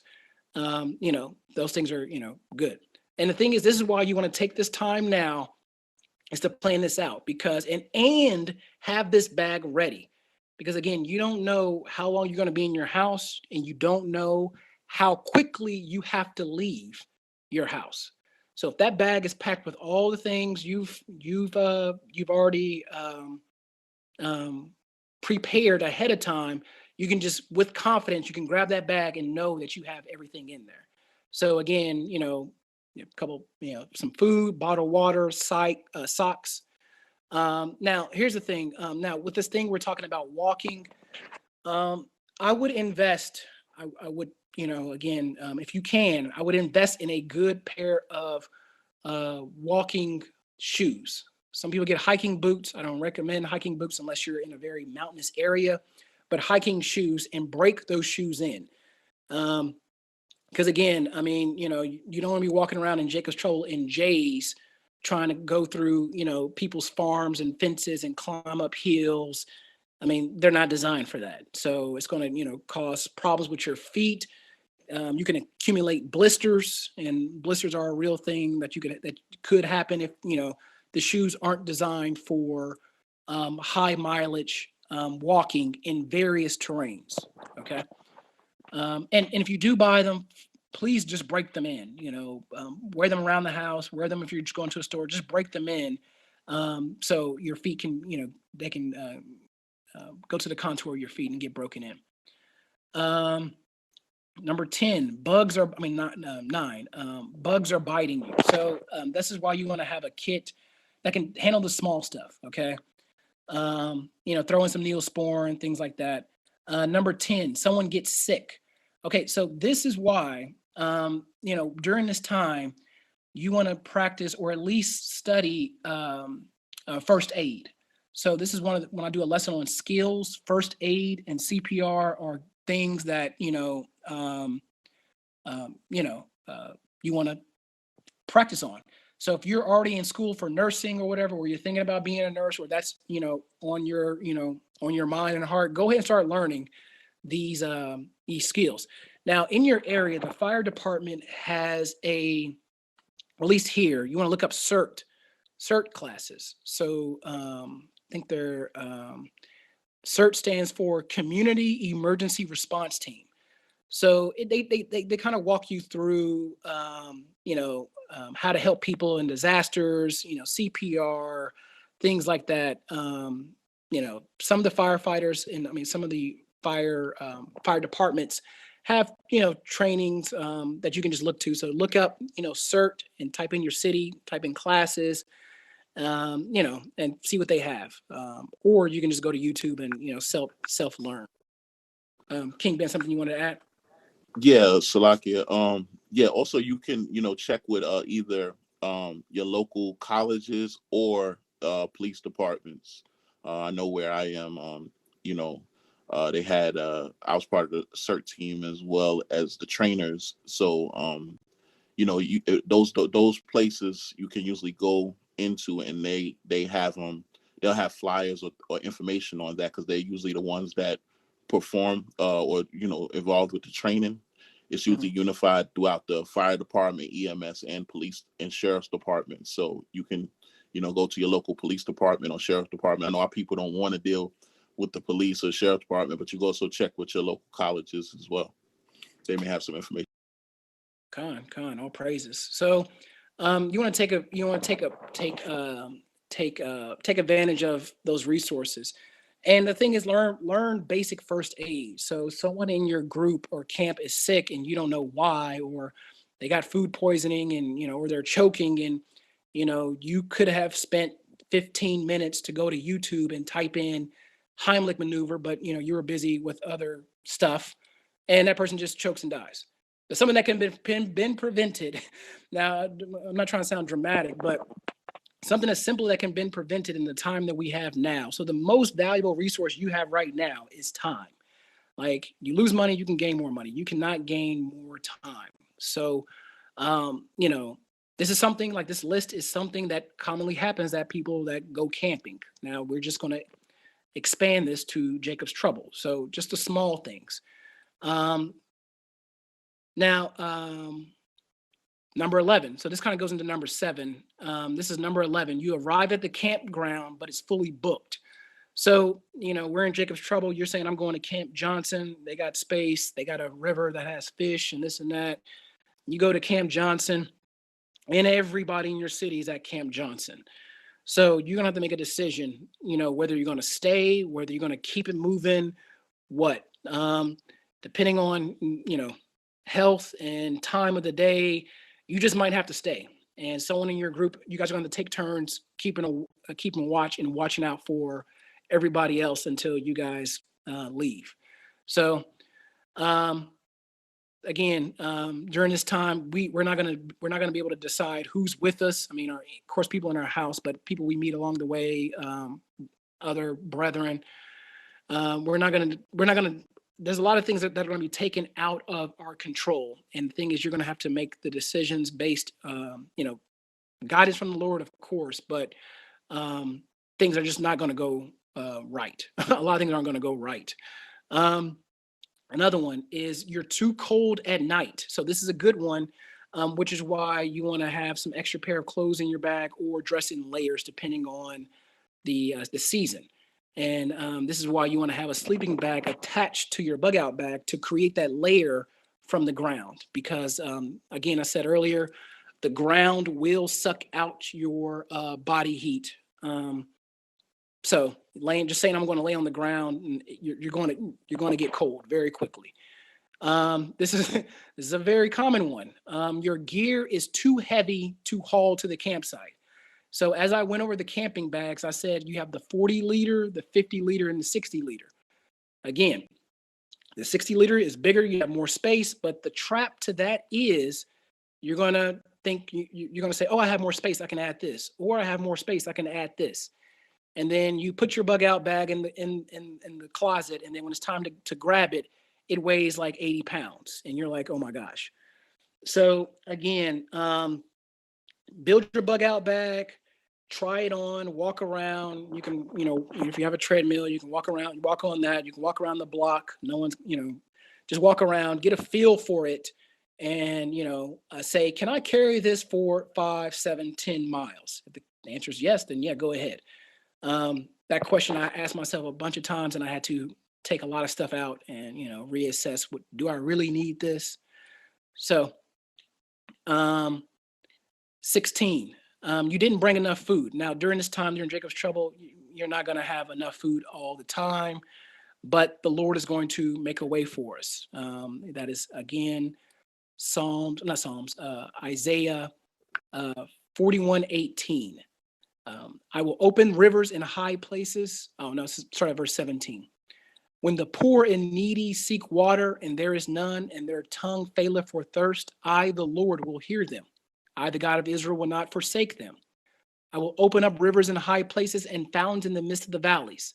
I will make the wilderness a pool of water and the dry land a spring. So the bare necessities are going to be taken care of. A lot of these American creature comfort and amenities and luxuries will be taken away. I mean, that. But if we're studying for the Passover and you've been reading Exodus, one of the things that irritated the Lord the most was our murmuring and complaining.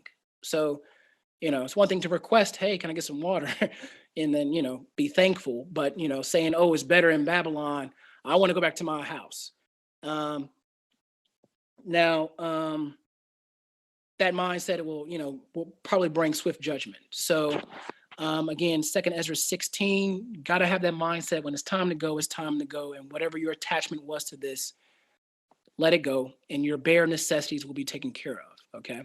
So whatever foods you do bring, make sure there's a mixture of healthy foods that will sustain you for, few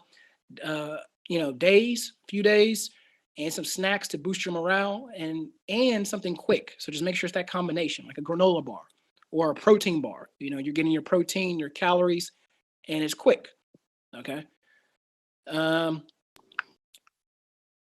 Oh, somebody, Kingman, you want to add something, or? No, to your okay. point, just to your point, I got just one precept of what you're saying, because this, as we stress every week, this is the time that everyone should be getting prepared. I know it seems like a law, but every week you're telling, and we keep these episodes going. So this is the time to prepare, and we know victory, as I always say, victory favors the prepare. But I got just one precept. This is Proverbs 6 and 6. Mm-hmm. It says, "Go to the ant, thou sluggard, consider her ways, and be wise, which having no guide, overseer, or ruler, provideth her meat in the summer, and gather her food in the harvest." So this is the time to prepare. The Most High says, consider the ant and prepare now. This is the time for us to prepare and gather all the goods that we may need, because we get into that time. We're getting to that harsh time like never before. Every day they're inflicting these laws on us. So the brother is bringing out this information, and although it's few of us in here, the Most High have you in here for a reason. This is a warning for everyone to prepare in this time. So don't tarry in your preparation for this time to come. It'll pay off. Con. And with that, you don't want to, in terms of the list, I'm almost done. Well, I am done. well, I got one more things to cover. One thing you do not want to, when this goes down, like really, really goes down, you do not want to be having that mindset, shoot, I should have done this, or shoot, I should have bought that, or shoot, you do not want to have that, because you cannot rewind the clock 3 days and then go get that stuff. So once it happens, man, and once the game starts, that's it. Like the preparation, you can't say, oh, we want to run those drills a few more times. Oh man, I wish I'd have watched that YouTube video. I saw it on how to read a map. It was 2 minutes long, but I said, screw it. The Lord is gonna make a way. You know, I wish I would watch that video. You definitely don't want to do that. So when I see on Twitter, or mostly Twitter, when I see people talking about like, oh, I'm bored, I'm like, how? There is so much stuff, and like these are people in the truth. Like, yeah, Jacob's Trouble's coming. They tweet stuff, but I'm like, how are you bored? Like, I didn't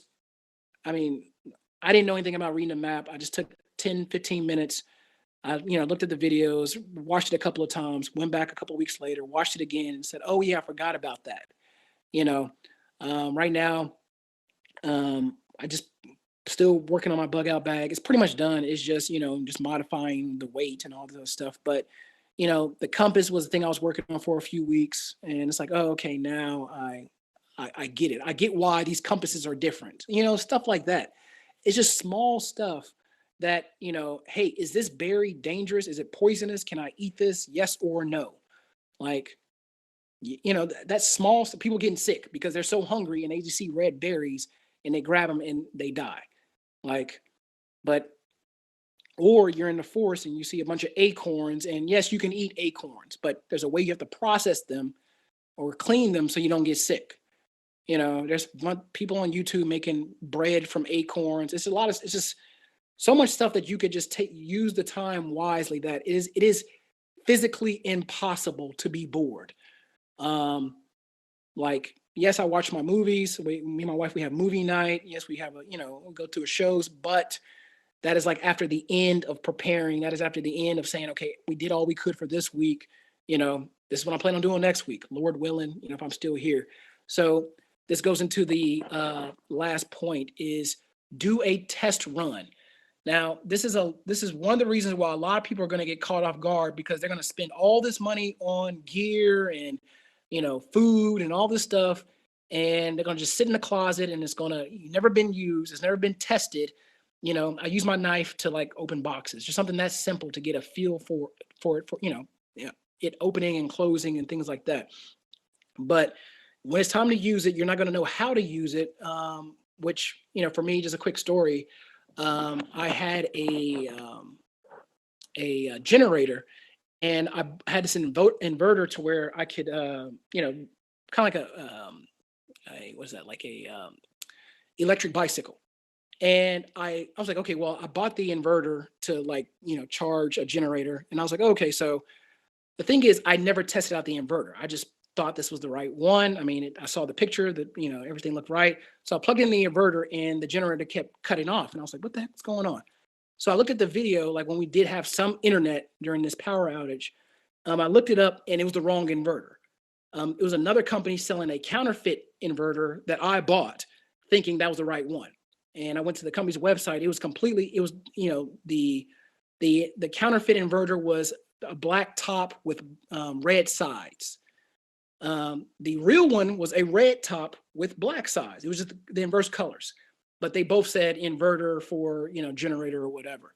So that mistake, if that was the real Jacob's Trouble, I wouldn't have had a generator because I never tested my inverter. But thank God that I figured that out, that was a counterfeit, and I bought the real thing. So, test out your stuff, just test it out, see if it works. Look up a YouTube video, how to use it. It's just simple, man.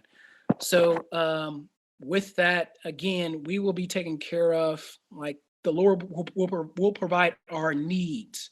Emphasis on the needs. So again, during this time, you're not going to have 8 to 10 hours of sleep, 2 hot showers, and 3 meals accumulating 2,500 American Western calories. It's just not realistic.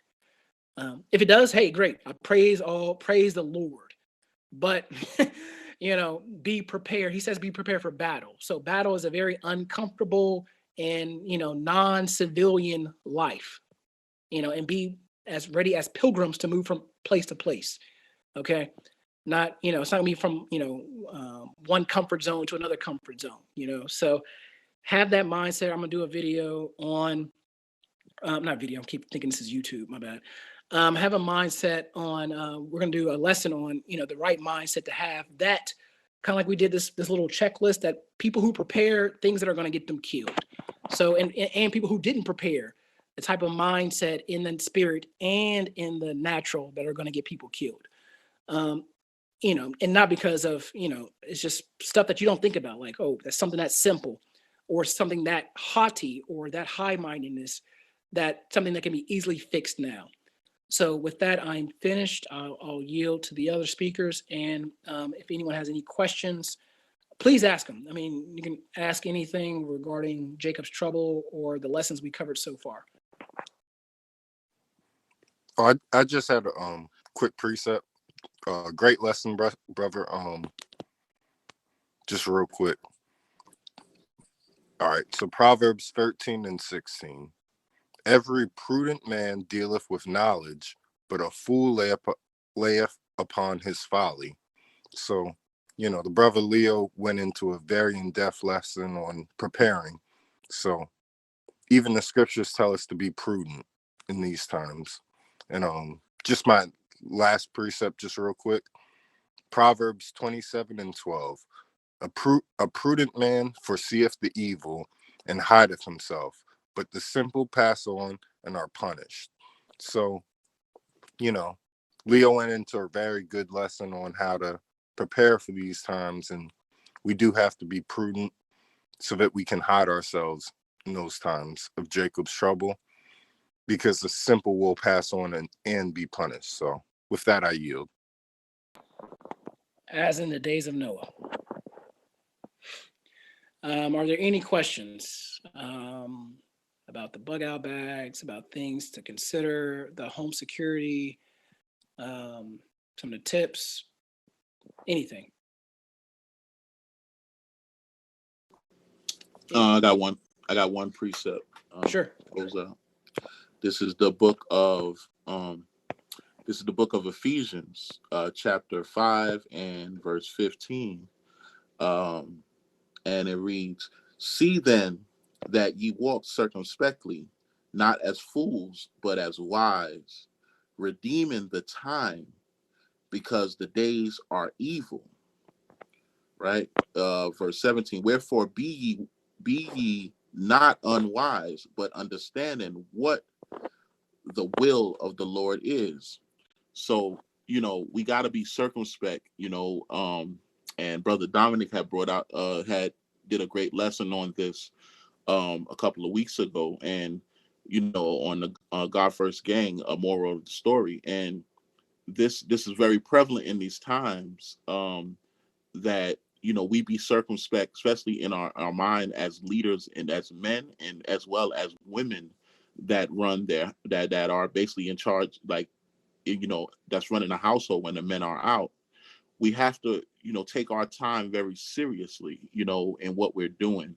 We can't be, just, really, reprobate in our minds, that, and we pray not to be so in sluggard, as, as some people are. We see a lot of people running around and not paying attention to what's going on. They're not cognizant of the times that we are in. They think that this is a lot of folly. Why are you preparing? As the story of the virgins. We have to make sure that we have oil in our lamps. So we have to be preparing every single day. It's little things that you can do. It's getting yourself ready, getting yourself prepared. Every week I talk about, praying and fasting. Make sure you add that to your regimen. Don't talk about you're going to start in a couple of weeks doing it or preparing yourself. It's not like, what you're preparing for is preparing for these times that we are coming in. So you can't prepare to fast. You can't prepare to pray. You have to be doing these things now. These are things that you have to implement to your daily life so that when these times come, you have already trained for it. You need spiritual training now more than any other training you need. Your spiritual training starts with those things. Those are the most essential things to your spiritual training, is that you are first and foremost, keeping the commandments, and you are praying and fasting. If you have those things, those tools, those are the first tools you start with before you go into trying to get these items that Brother Leo said that we should acquire.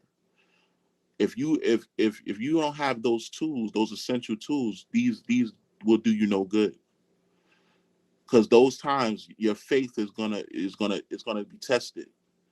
When you have to tell your children that we're relying on the Most High, we're gonna get through this.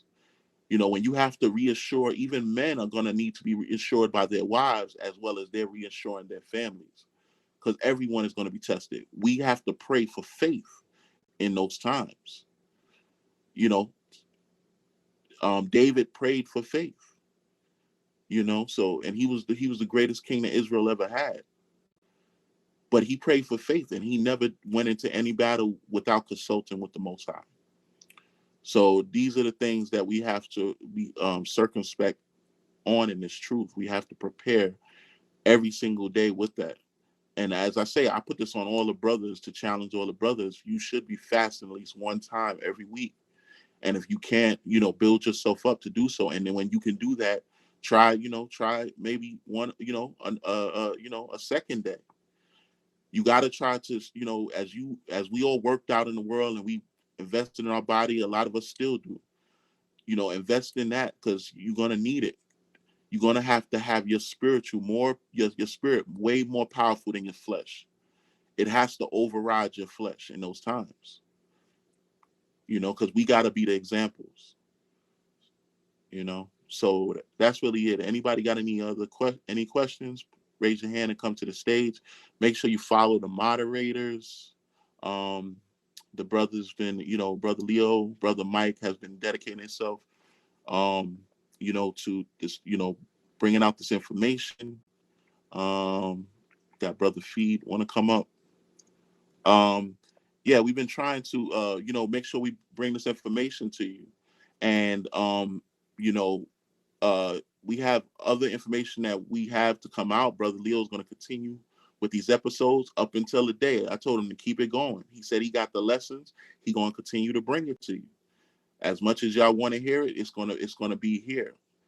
Every information he can find, and he does his research. This is not something that he just, pulls out of his hat. He researches, and that's what this platform is about. Doing the research, giving y'all the information. And the brother dedicates himself to put these lessons together, and we support him in every way. Make sure you become members of the club, Thy Kingdom Come. Go down to Thy Kingdom Come and nominate someone. Also, follow the other clubs in my profile, the God First Gang, and also Crown of Thorns, Shalom and Chill Room, Free Smoke Fridays, For the Love of God. All of the platforms. Make sure you follow all of them. We all work together as one body to bring edification out for all of Israel and anybody that want to participate, of our people. Brother Fee, what's going on, King? Hey, Shalom. Shalom. Shalom. Shalom. So man, I got my bug bag. I got my bug out bag, right? And I put it on the scale, and that thing's sitting at a good 20 pounds. So, but when I go through it, I'm like, I want to, lower the weight, but I'm like, I don't know what I need and don't need. You know what I'm saying? I'm liable to put something back, and then later on figure, dang, I should have kept that in the bag. So, without experience, how do you decide, what's necessary? Khan, that's a good question. That's why you research. Like I would go to YouTube and just type in making a bug out bag, and a lot of things they covered. A lot of things I covered today, they'll cover, but they'll kind of go in more detail as to why, and you get to see a visual. We don't have the video here, so you get to see a visual, and it's just some things like as I was building mine. like I had to do research. So, my first bug out bag, the first version of it was literally some a lighter and a bunch of granola bars.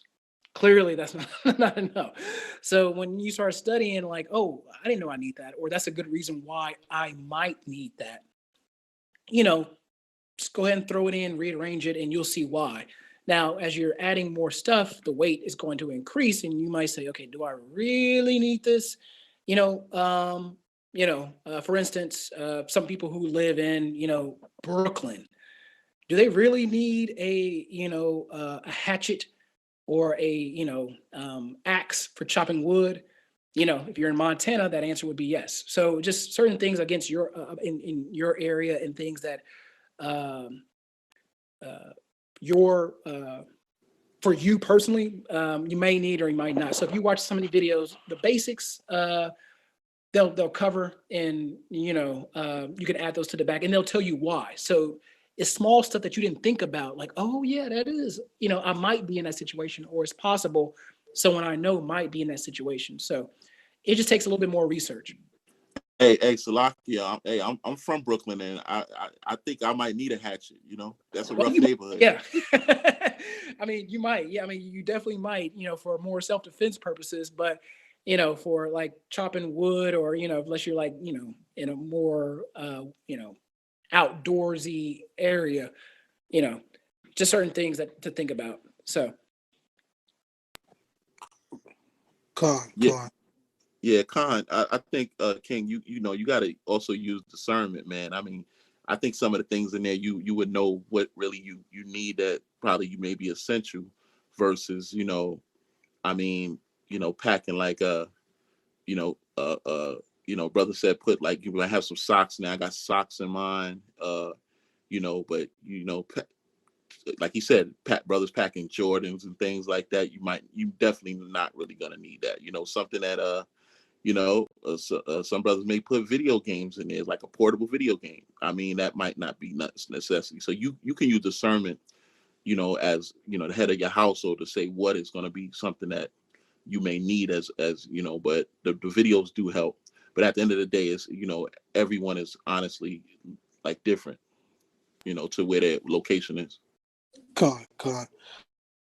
Yeah, I understand that. And this question may be subjective, depending on your physical activity and that sort of thing. But is 20 pounds, is that heavy? I know that's subjective, but like what y'all brothers' bags weighing? Because I thought that was a little, so determine. I mean, again, you're absolutely right. It is subjective. So the question is, if you can carry that bag for 15, 20 miles, are you going to be okay? I mean, that's kind of a long distance.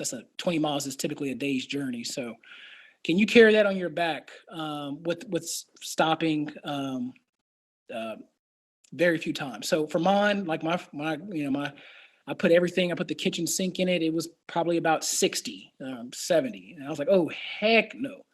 So that's why that's why I had to go in and say, do I really need this? I mean, is it possible I can find this while I'm out there? Is it possible? The answer is yes, and I kind of discarded it, especially if it added to the weight unnecessarily. Okay, so or can I get a smaller version of this? So yeah, it is subjective, and that's why you want to look up camping backpacks, because the camping backpacks are designed to sit on your hips versus the normal backpacks that are designed for your shoulders to carry the weight. So the ones that sit on your hips, the camping backpacks, you can get away with adding more, and it's going to sit on your hips. And it's not going to weigh you down that much.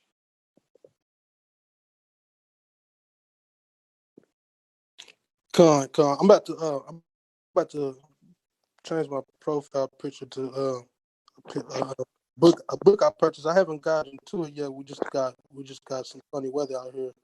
Mm-hmm. And I plan on digging in this book to kind of try to prepare myself best as possible. Lord willing. Let me post it real quick. Okay. Okay, yeah, go ahead. Your PTR. Okay, yeah, Bushcraft. Okay, that's a very good book. Very good. Um, Now, for me, I am a visual learner, so I have to see it over and over, and I have to slow it down and see it. And after I see it, I have to go to someone else to say this to teach the same thing because they're going to teach it a little bit different way. So with Bushcraft, essentially, what that book is about, it's a good book. If you learn through reading and you say, okay, I got it, um, I would definitely use it. But on YouTube, everyone and their granddad in this bushcraft community has taken that book and made videos. So you can literally type in bushcraft survival. You have bushcraft survival, bushcraft shelter, cooking, camping, knife, skills, cabin, tools, axe, anything. And these videos are going to cover all of that. So if you prefer to learn through video, I would just look at that book and see what they're talking about. And if it's not making sense, just type it in YouTube. And there's like a billion videos of people who've done it. They've done it 50 different ways, and you get a visual. Yeah, I watched quite a few, and I plan on rewatching some of those. Um, Call me crazy, man, but I plan if the Lord allows. We don't really know how it's gonna go, but if the Lord allows, I plan on having the book with me just in case memory don't strike good enough. Yeah, no, that's good. That's good. That's one thing when I was talking about the last lesson about power outages is to build a Faraday cage. Brother King Ben's going to put that on his YouTube video. Faraday cages basically will protect your electronic devices from EMPs. Those are the electric magnetic pulses that come from nuclear weapons, nuclear bombs or whatever they let out an EMP. So with that, I have some apps in there that basically summarize the book, and I have a lot of screenshot videos that I've saved to some old devices that I put in my Faraday cage. But even with that, if the battery runs out or the Faraday cage doesn't work or something goes wrong, I lose it. That book is still good because it doesn't need internet. You have it with you. It's small. You can just tuck it away. So having a book to add to your bug out bag is a very good idea. All right, man. That's all good. One more, because when I look in the bag and I try to create less weight, everything is so small. So I'm like, I got an actual, I got one of those pre-prepared bug out bags. So. Okay. Yeah. Yeah, those are like, is it small, like you can put in your hand, or is it like a backpack? No, it's a backpack, double compartment. Okay, yeah. So those are pre-made. So those are what you call 72-hour bags. So they have they have some bare necessities of what you need for 72 hours. Now, if you feel it's too light, like I can add some more stuff in here. Look at the bug out bag videos and see what they added that's not in your bag. Or, because one thing, I recommend is, snacks or food, like canned food, stuff like that, So, I added that to my bug out bag. Added some beef jerky, something small, quick, that's easy to prepare or doesn't need preparing at all. And I added that to my bag. So if you have space and you feel that 20 pounds is too light, because again, when this goes down, what's in your bag is going to be for you. So you're not going to say, well, man, shoot, Leo said, like, no, I'm telling you now. So how you prepare your bag, if to you, if it's light, you say I can add some more weight to it. I would put in some stuff like some protein bars, beef jerky, turkey jerky, stuff like that. Or just, things that you need. Yeah. That's good. That's good. Okay, man. I appreciate that. I think that's all my questions I have. Sure. Yeah, I appreciate that. That's all the questions. Sure. All praises. Now, if you guys pull to refresh, you'll see my question for tonight. Then we can end it. I forgot to put this question. So I'll read it out loud. You were proactive prior to shit hits the fan. Your doors and windows are reinforced. You have over 1 year of supply of food, water, medical equipment, weapons, and ammo. It is now 6 months in. You see a group of 12 looting house to house, and you are next.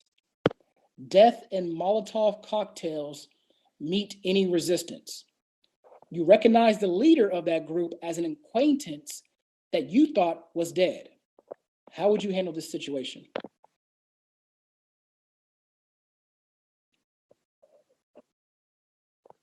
So, anybody want to tackle that? Feed, since you're up here, you want to tackle that question?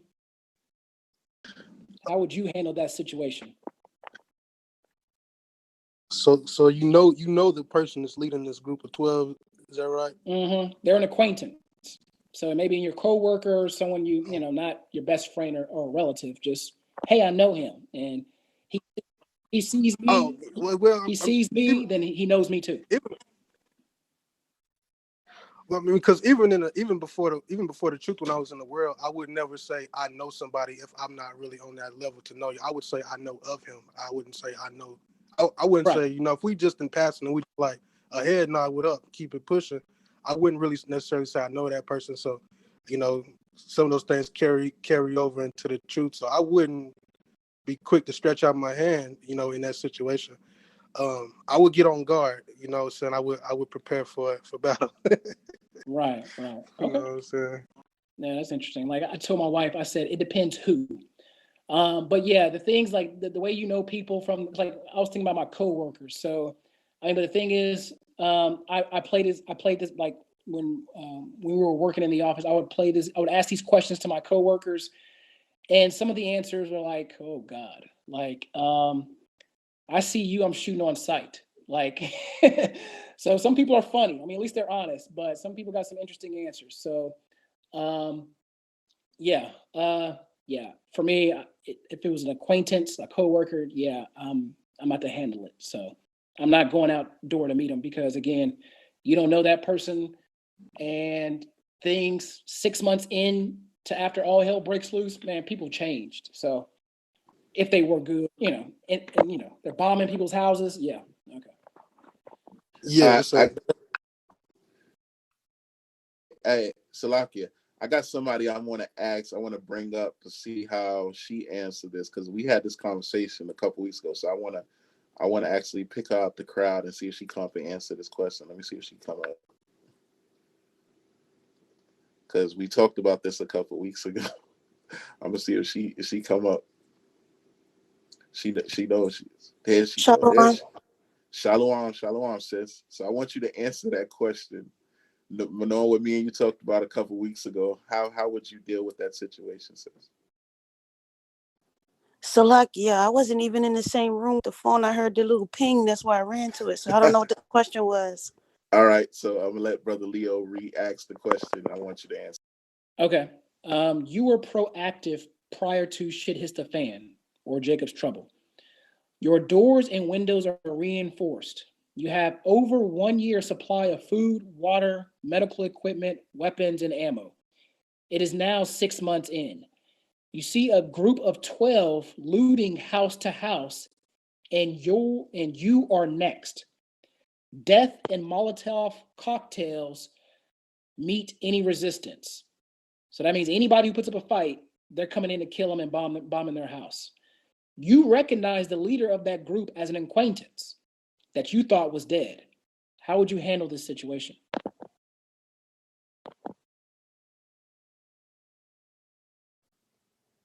As an acquaintance that I thought it was, the leader of the group is an acquaintance that I thought was dead.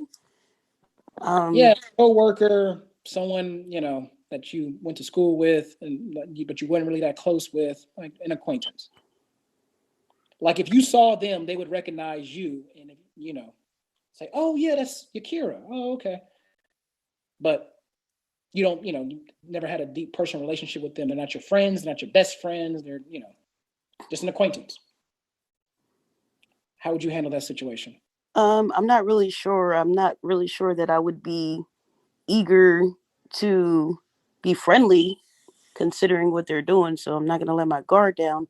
Yeah, I don't know. I would have to think about that. Your house is next. So is my aim is on point. So That's praise. why I brought her up. That's why I brought her up.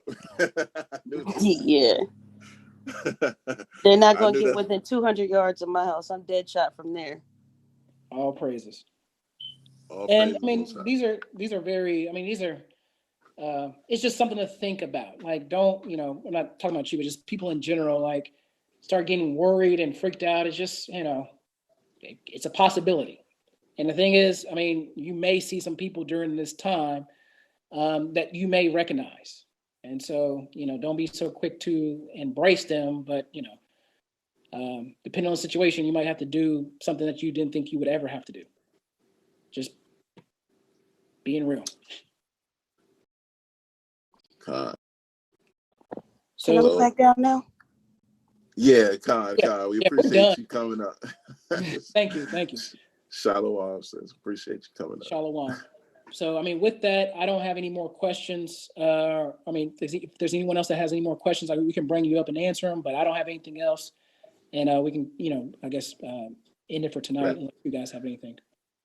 Con, I just want to let everybody know, please follow the moderators. Please follow the moderators. We've been, trying to, build this platform up for the last, we've been now for several weeks now, but, everybody that know, all of us brothers, we come out of basically the 1/3 and we got a bunch of other clubs now, as well as the 1/3 that we trying to get as much information to Israel as possible.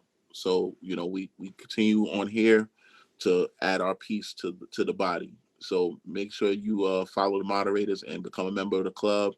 Brother Corey's in the crowd. Make sure you follow that brother, as well as Brother Jake. They create rooms as well for God First Gang, as well as Shalom and Chill, along with Brother Ariala. He's somewhere around here. Free Smoke Fridays. We are, we've been going strong for 4 months now. So trying to create clubs for Israel to be edified, to be well informed, to be directed back to the Most High, and that's what we're tasked with, and we're gonna perform as best as we can. With that being said, we'll be back tomorrow morning for the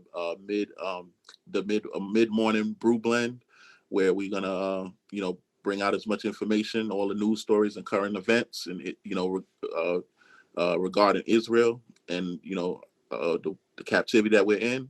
That's going to be at 10 a.m. EST, Eastern Standard Time. And we'll have another Jacob's Trouble coming up, I believe, next week sometime when Brother Leo puts it on the schedule. Brother Mike, you got something? Go ahead. Well, I was just gonna say, can we start that actually at 9 a.m.? I have like a lot to bring out actually. So. Well, we'll discuss that, and if anything, we'll work that out. We'll put it on the schedule with anything, so we'll be able to discuss that.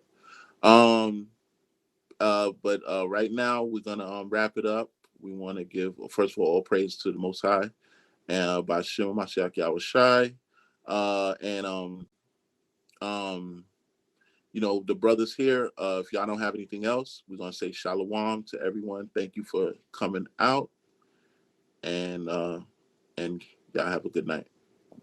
Shalom, family. Thank you for coming. Shalom.